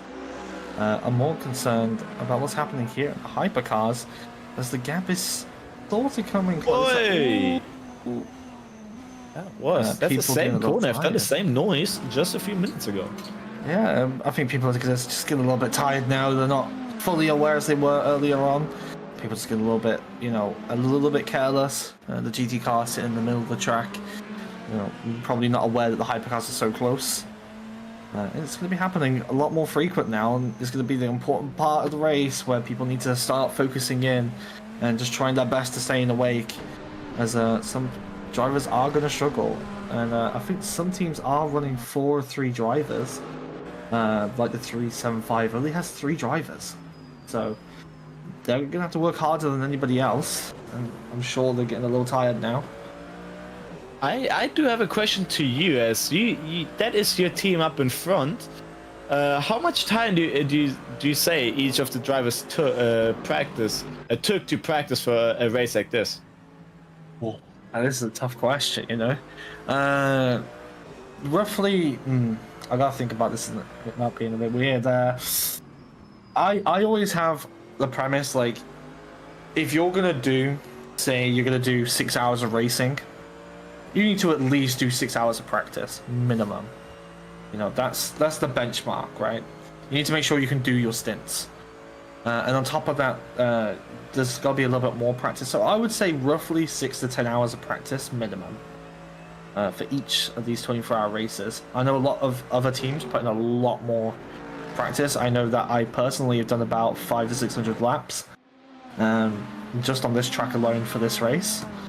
So yeah, that's how far I would say. How much practice do you think you would do for a race like this? Well, for this race, I did start the practice already before September even started. End of August, I already started putting my laps in.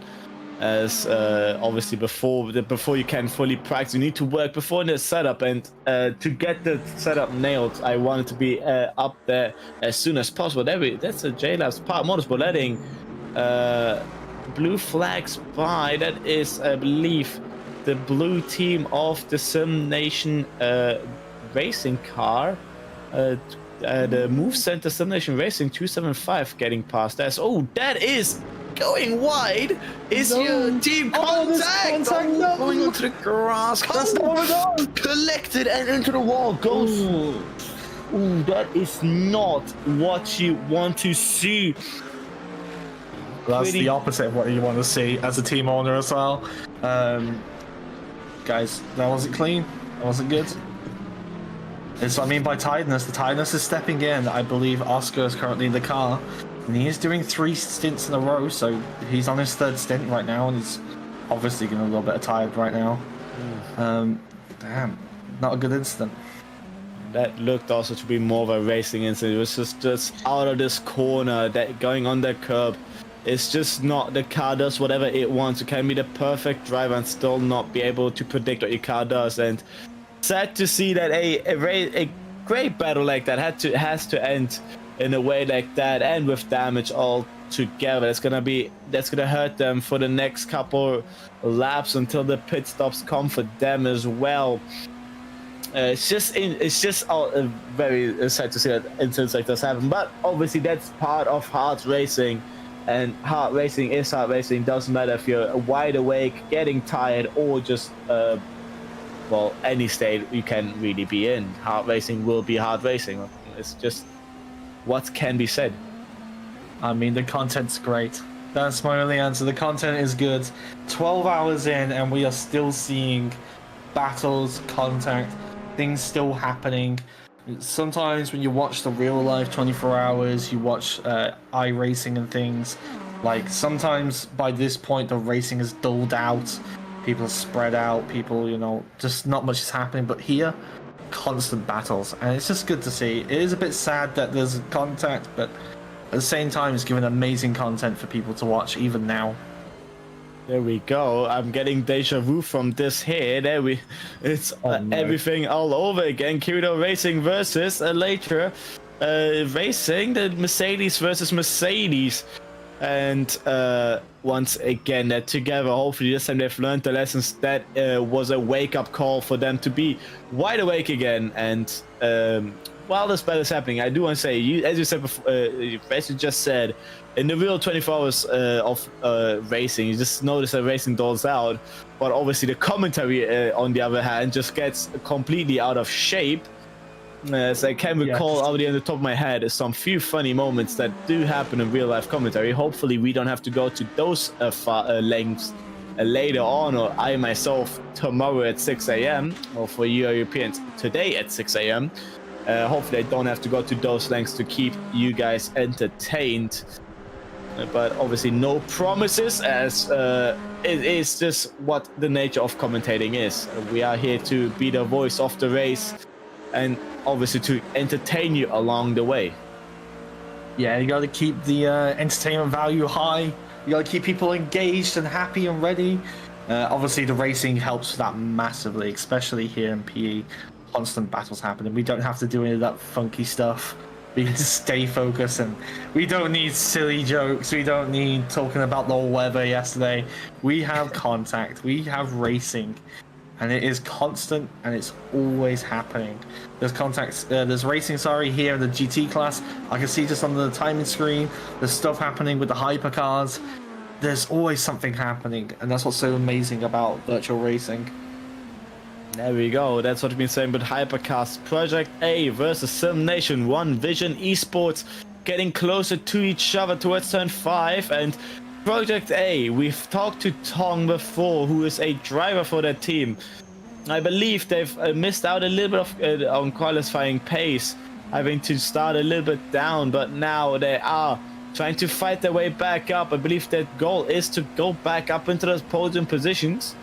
I believe the win is just out of those hands right now, but 12 hours, big time that anything can still happen across the board. AT Turtle Beach has taken its leading time again, as remember at the start it was dominating, but then during a few hours it was down, even in I believe P10 or even lower. For a few hours, I believe 2 hours was down there, but 80 reached back up in front, and that shows you that any driver, doesn't matter what position you are, still has a shot to get that P1 position. Yeah, let's just remember, we're only halfway. Like, everything that's happened up until this point can repeat itself.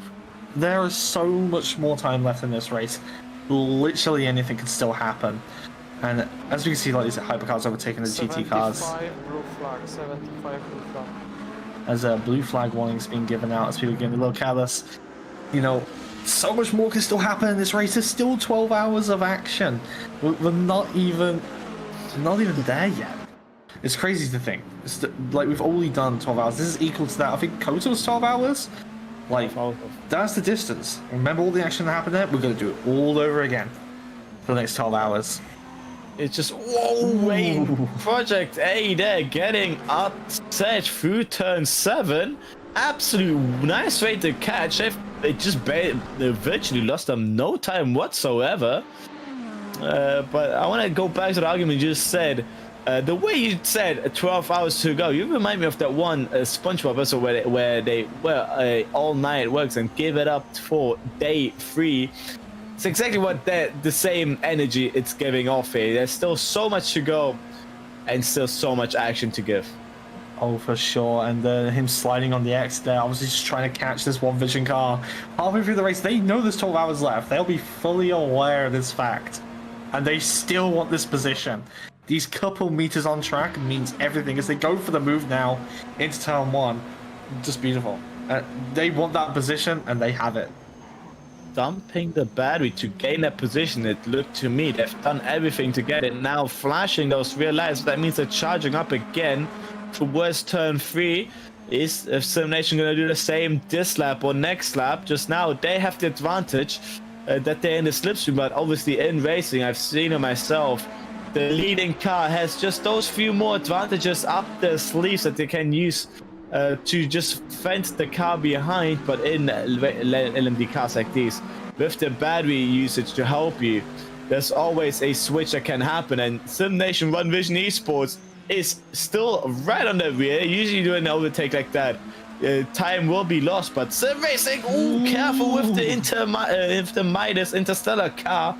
Nice avoiding, but having to nearly go onto the banking below. I believe I forgot the name of that. There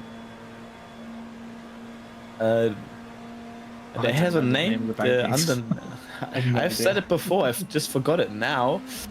Google to the rescue, I think. Down to the apron. That is it. Down to the apron down there. As obviously, if you have to move from the apron back to up the banking, just those degrees in between will upset the car. But with Sim Racing One Vision Esports managed to keep the car facing the same way going up there. But that itself has lost them 1.2 seconds to Project A. According to Google, it's just called NASCAR 1, 2, 3, and 4. That's what Google says. I don't think that's true. But I believe it's called the apron, the underneath part. But I believe you're correct. Yes, the apron. Yes. According to Google, it's just NASCAR 1, 2, and 3. I mean, that could also be it. Yeah? And it's called the NASCAR 1, 2, and 3 then. If it's factually correct, it is factually correct. There's nothing we can do about it. I believe that's just for the outer circuit. I'll just double check. Like other sources. So yeah, it's called the backstrokes. Yeah, it's the apron. You are correct. Yes. Go you. That's 1 point for you. Even if being way tired, I still get my facts correct. That's amazing. That's incredible. Project A is running a little bit away from Simulation One Vision Esports. 1 second. Now 1.3, but according to my live timing data here, 2P4, 2P5 is 1.2 seconds. So just a little bit off, but not too far. So we might still, again, the Simulation One Vision getting a little bit closer. Thank you. There's a blue flag immediately being taken as well, but on the minimap, if it's not, if it hasn't been noticeable now, the blue dots are GT3s, while green dots are LMPA, the LMDH, the hypercars, and that is easy to know when a car is approaching a faster car or if a hypercar is approaching a GT3. But here we are on camera with P2 in GT3 class. Yeah, Royal Racing been leading the way for the GT class this entire time, being chased by Cubic System. There's a 4-minute gap to Grid Racing, so I wonder if that's just pure pace or if there's still long stops yet to go. But still, amazing racing from all three of these leaders of the GT field. They're doing amazing work, and they're going quite well for them. I don't really see any battles ongoing right now, though. Looks to me right now it's pretty clear. Project A is in the Project A has 12 seconds to P3 and three and a half seconds around there to 2.5 seconds to Sim Nation One Vision Esports. So that gap is slightly increasing. Obviously, we have to wait later on what we'll see from our drivers here. But racing right now does not cool down. The stream will end, the commentary will end from 2 to 6 a.m. So in about 2 hours, 1 hour, we will have a break from our commentary, but the racing will still go on. So at 6 a.m. when I am back, we will see what has happened in those 4 hours. I myself will be surprised as well, as I will also take my little beauty sleep that I also need to take. Fair enough, and I'll be obviously watching on board with my team as the 55 continues their race. Hopefully, we'll still be in there when you return on commentary. To think 4 hours in the future is just not something to think about. 4 or 5 hours, can't think about it. Gotta think about the here and now. There's still 12 hours remaining in this race. There's Apex 1 also in the pits. I think these might be long stops, and the pit crew men are normal size right now. And there's some oh no, there's some tiny ones. Look at those little men. Smaller than a tire. The first time I saw it this morning, I was about to burst down laughing, but I had to keep the professionalism up. But now I'm tired, and it's very difficult to keep a straight face just looking at those very squished men just behind the very tall men. The pit box, the pit crew doing everything they can to just, if a pit stop happens, to just work on the car. The GT3 class when going for a pit stop does take a few good chunks of 30 seconds. That might be because of those pitmen, but it might also be because it's just difficult to change tires. But I just love to see once when a few times the camera switches back to the pit lane to just see different sized pit crews. And to be honest, I still don't know why the reason is, of if it was just for the fun or if it was. I don't know what causes it. It must be something to do with the track, but it's so strange to see. It's like 3 meter tall guys, and then just like the really short guys and just normal size guys. It's a very strange thing to have happened. I don't quite understand why it happens, but it's funny. Small guys being able to climb inside the cars to repair them. The long guys can just reach in, just pull it all out, put it back in. That is quite the fantasy to have. When a driver swap chat happens, the small person tries everything to open the door, while the large pit crew just opens the door and rips the driver out, and puts the other driver in. That's nice to think about, but obviously on track is also is where all the action is. Let's not try to diverse into the pit lane our attention, as I believe our stint is going to be about over in a few minutes, giving us just that. Let's give it just that little spark before our stint ends. Oh yeah, we gotta wake ourselves up just a little bit. We gotta look at the battles. Unfortunately, everyone's kind of spaced out a bit. But yeah, it's still a pretty decent race. Some of the guys still doing pit stops. So we'll see when they come out. Maybe they'll give us a little battle towards the end. I see on the timing, it does say AOT Turtle Beach is just 4/10 ahead of 775 Esports. But I've heard from our organizer said that it is just a gap on track, on position. There's still 1 lap between each other. As here we see the closest battle, I believe, on track, Petronas Symphonium to Park Motorsport, and Park Motorsport to Nexium. PLT, haven't said that in a while. That team is back here into action. Who's in P11? Yeah, I'm not too familiar with this name. I don't think I recognize their team name. Maybe I'm just being stupid. But I don't recognize them. They sound familiar, but I can't quite, connect the dots. But it's good to see them either way. I'm just checking the messages from our organizer. It does say that there are just on track a few tenths between each other, but that 1 lap is crucial, I believe, for our lifetime. It did not get counted in, so it does say that together. the P1 and P2 are on track together. That is quite interesting. So live timing lying to us. So it would be nice to see that battle. Now it's our live timing lying to us. Before it was the tower lying to us. It's always something. Something's Who always. can we lying. trust now? Who can we trust now?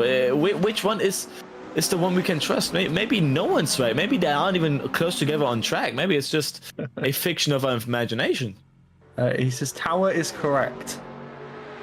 Okay, Tower is correct. So one thing we can trust. There we go. 1 minute 2 and 440 laps before even the halfway mark. I believe we will reach 450 laps at the halfway mark, around there. So you might be more correct with 950 than my 1000. Yeah, no one will be factually correct. I believe it's going to be around the 900. But not quite 1000, which is glad to see, as it would have been nice to see the 4-digit numbers reached. But I don't think the drivers we also do want that. It does sound exhausting for drivers to say, "Oh, I've driven 1000 laps." But obviously, there are events on some tracks that are the 1000 laps of a set track. Now, I'm taking this from a good game, Gran Turismo. There are obviously those races were the 1000 laps of a track. Which it will even be more than 24 hours or more than 24 hours. But these guys, that is the Petronas Synthium hitting the wall. That is the spark here that we've been waiting for. Royal Racing just having to overtake or lap their sister Royal Racing GT3, and the Bau Elemente was trying its best to avoid the car, and between wall and car, the Bau Elemente car chose the wall. Yeah, the Royal Racing car there just making a little bit, not leaving just enough room, or not only enough, but then the Hypercar guy just making a little bit of a mistake. These things happen. It is just part of the racing. As Royal Racing, though, I'm sure the guys in the 666 are extremely happy that they were not caught up in any collision there, as I'm sure they stressed for a quick second. But yeah, racing going well. These guys are not on the same lap, but yet still fighting for position. So some racing, despite difference in time, it's better than nothing. We enjoy this. This is good fun. Whoa, that's not a good line from Royal Racing there, having gone a bit wide in the middle part. Maybe bouncing just a little bit too much on that curb and just moving to the left-hand side. Luckily not getting too upset, but one thing I've noticed we haven't talked about yet are track limit warnings. 20 per driver allowed before a drive-through penalty gets applied. And one thing I've noticed I myself having gotten one of those drive-through penalties, I know I'm a spectacular driver. Those happened often around the bus stop chicane, as just at the second part, where with the line you take, the car just automatically goes as far to the outside of that exit curb as possible. And just taking it a little bit, even if your tire just touches that curb, that does count as a track cut warning. And notice that those moments happen when you take the first part and slightly, let's see here, cubic system, if you're looking at, take this curb here, it's where it starts, taking it inside just a little bit too aggressive, and then jumping too far on the outside. This time that was not a cut warning, as you can see it by the way that half the car was still on that outside, on that inside curb. So once just a tire or less than a tire touches that curb, that's when it counts as a cut warning. Yeah, I'm going to admit I'm a little bit guilty of that cut warning. I think 90% of all of our cut warnings have been in that bus stop chicane. I think a lot of teams will also put their hand up and admit defeat in the bus stop, but you gain so much time. It helps out massively. Obviously, we want teams to stay clean. We want them to stay off the cut warnings, but I think everyone's going to at least get one drive-through throughout this race, especially with a lot of argy-bargy from Hypercars. getting their elbows out, trying to get past. At the beginning stage of the race, we noticed that LMDHs were still a little bit impatient, trying to get past as soon as possible, and often many overtakes, and even side-by-side battles happening through the bus stop chicane as well.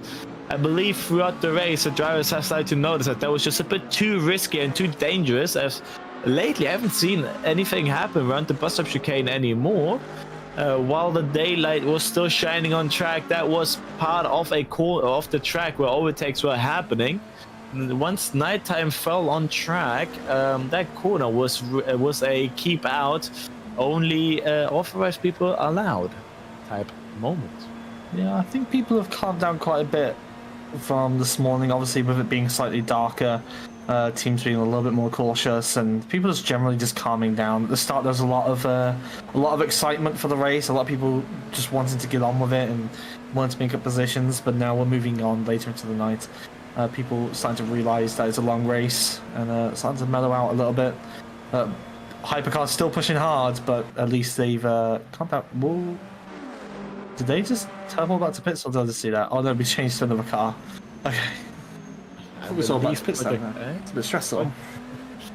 There is a rule about that. If not said before, there is a rule you're allowed to do it once. Obviously, this 24-hour race, big mistake can happen where you say your engine could blow. You're allowed to teleport once back to the pit lane, but you need to do it also in a safe way to do it as, unless the stewards might give you a hefty penalty on your name, which you don't quite want. Project A here out the pit lane. Summation 1 Vision Esports has just about 6 seconds gap, if that's correct. On mine it says 9, but now I believe it's around, let's say, a middle point between there on track. Looking at that mini map, between 3 and 4, that is the gap. They're about a corner from each other.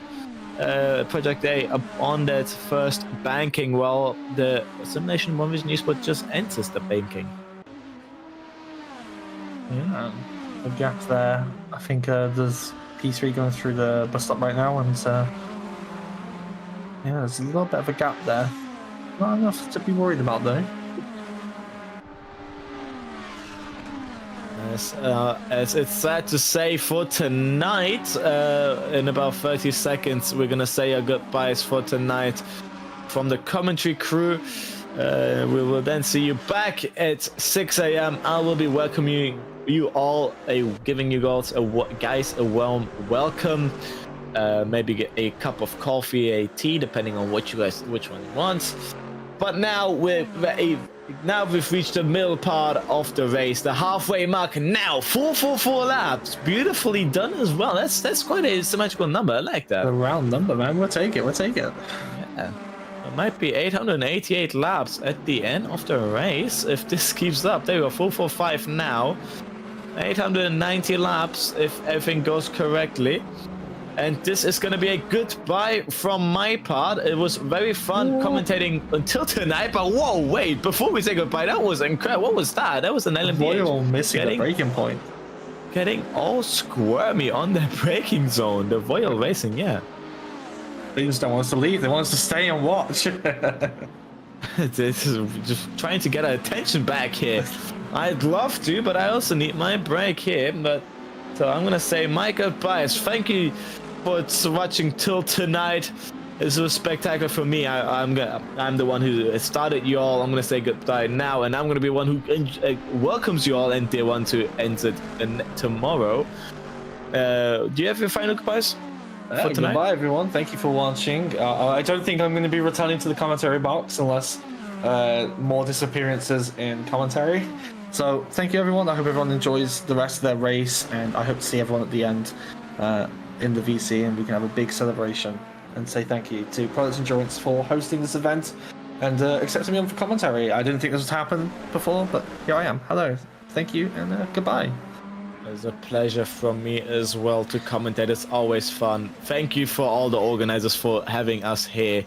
Oh, I'm starting to get emotional here. And the guy streaming this up. Let's not forget, there's someone sitting in this VC at all times, streaming this race for you all. He's been here the whole 12 hours. So kudos I don't know how to pronounce his name though. How do you pronounce it? I don't know. I think it's Slav. Slavomir? Slavomir Miskovic. Did I get? That's one hell of a Slavomir name. Miskovsky. That's There one we go, hell of a Slavomir name. Miskovsky. I got it. Yeah, and thank you to you as well for obviously streaming the race for us. It's a long journey for you to do that as well. So thank you. That is the first half of the Project Endurance 24 Hours of Daytona. But don't get quite set yet, as in about 5 hours the second part will be shown and being welcomed by me.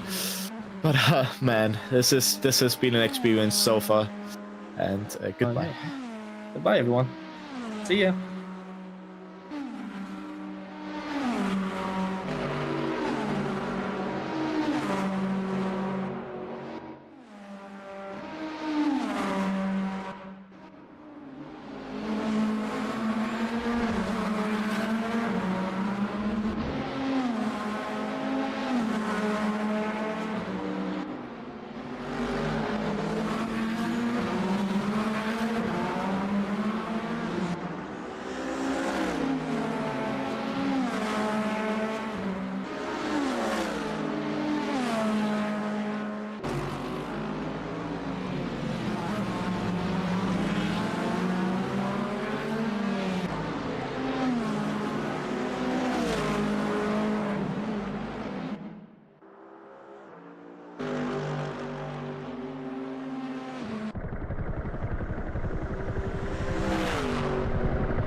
Yellow exit bus stop, yellow exit bus stop, be careful there.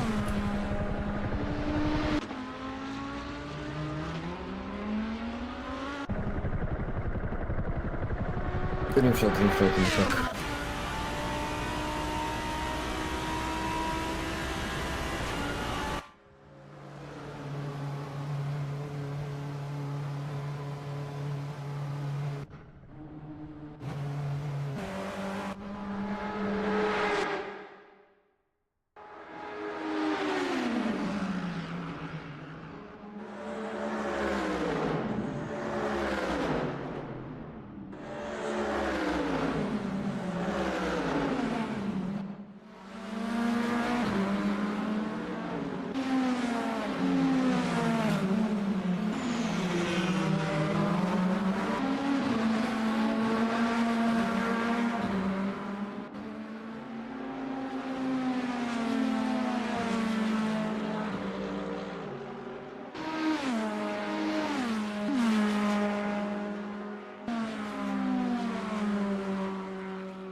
Yellow through one, yellow through one.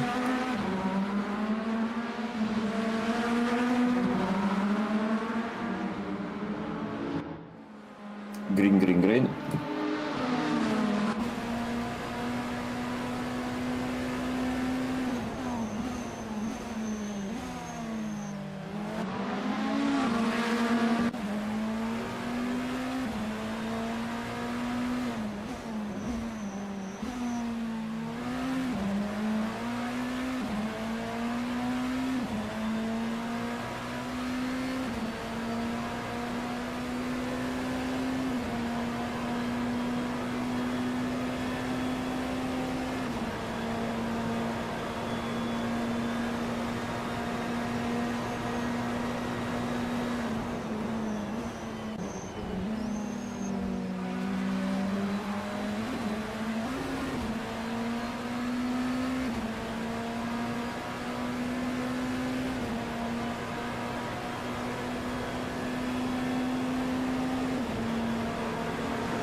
Yellow flag bus stop.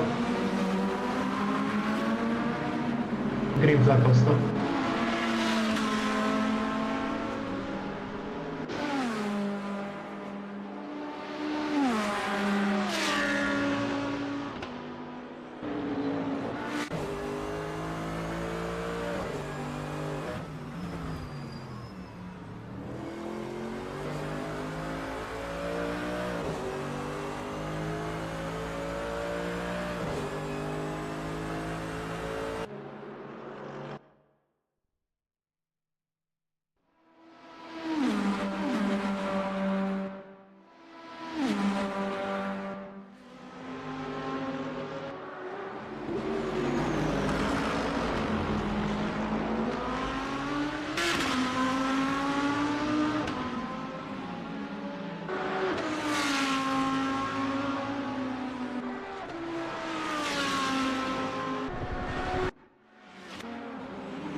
Yellow into 4.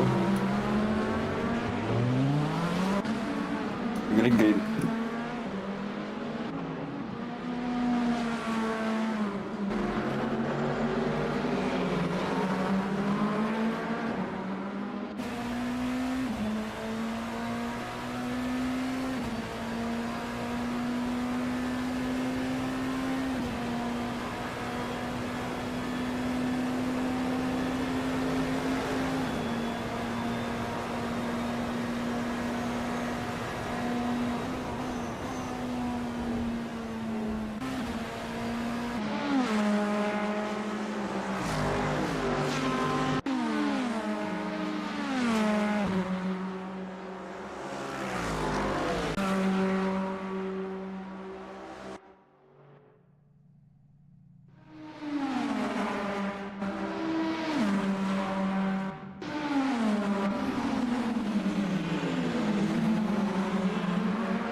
Yellow flag bus stop.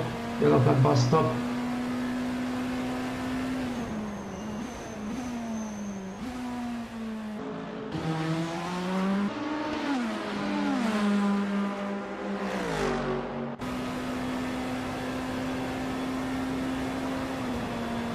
Green flag, green flag. Technical flag for car number 997, box drop to reverse, box drop to reverse, be careful, and oval 2.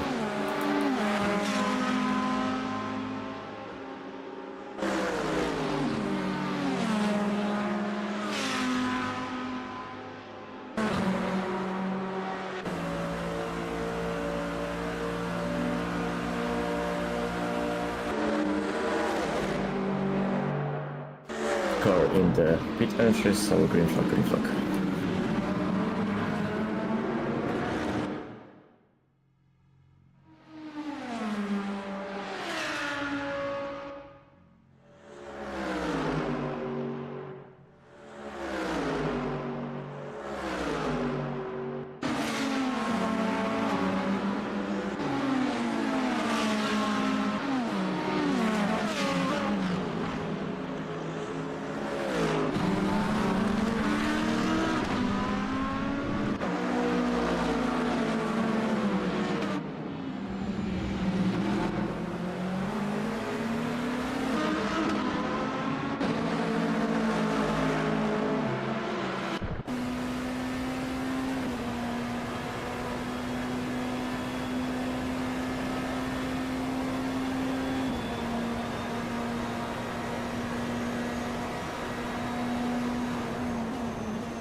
Yellow turn one, be careful.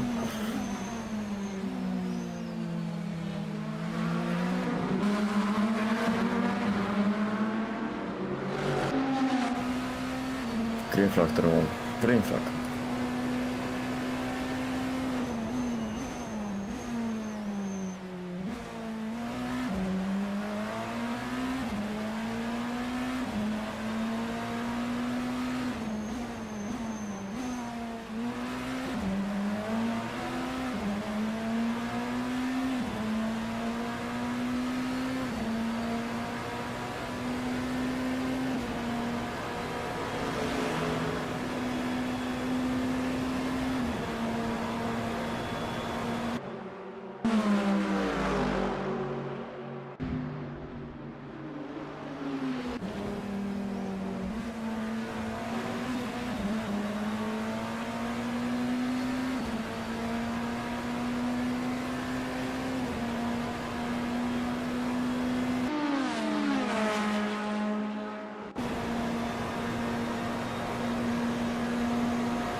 yellow at the entry of the parking, be careful.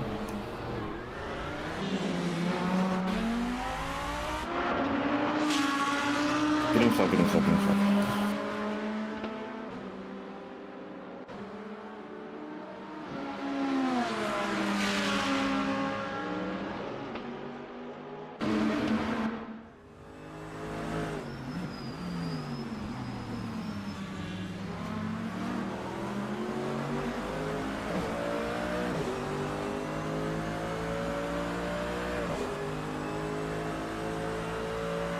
Yellow bus stop, yellow bus stop.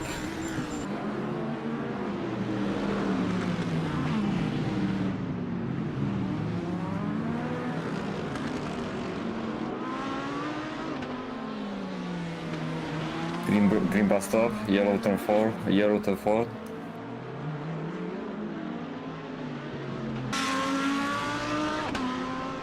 Green turn 4, green turn 4.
Yellow flag bus stop, yellow flag bus stop.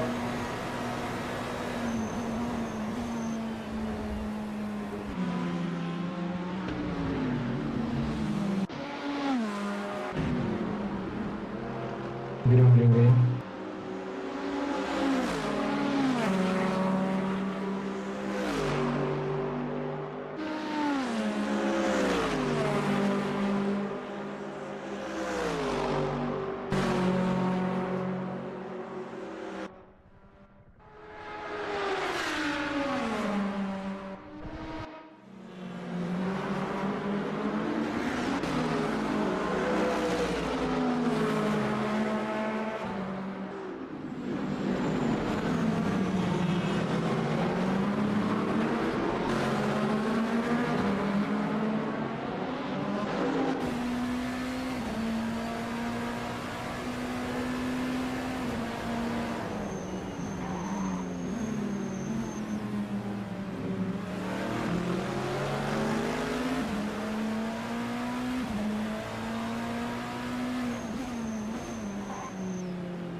Yellow turn one, yellow turn one.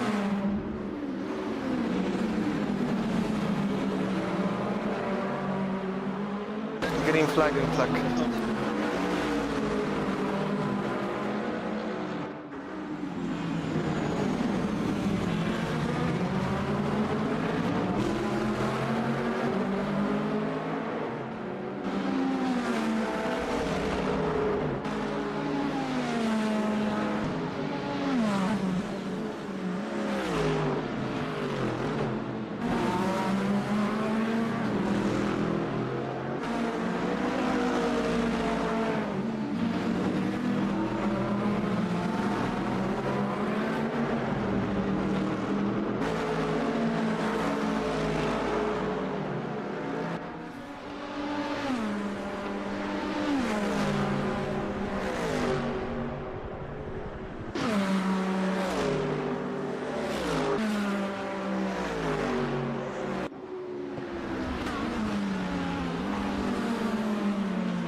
yellow at the exit of the bus stop. Yellow bus stop exit.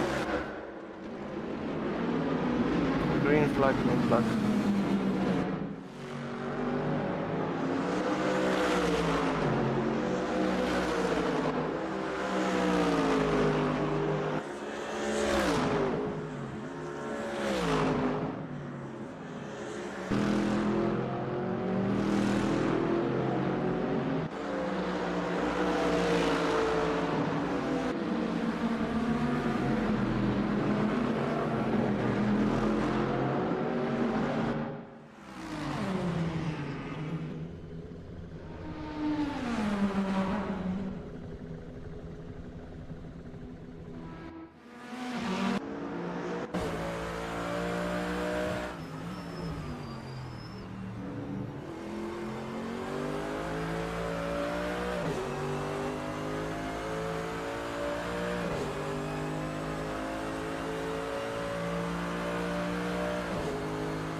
Blue flag 97, blue flag.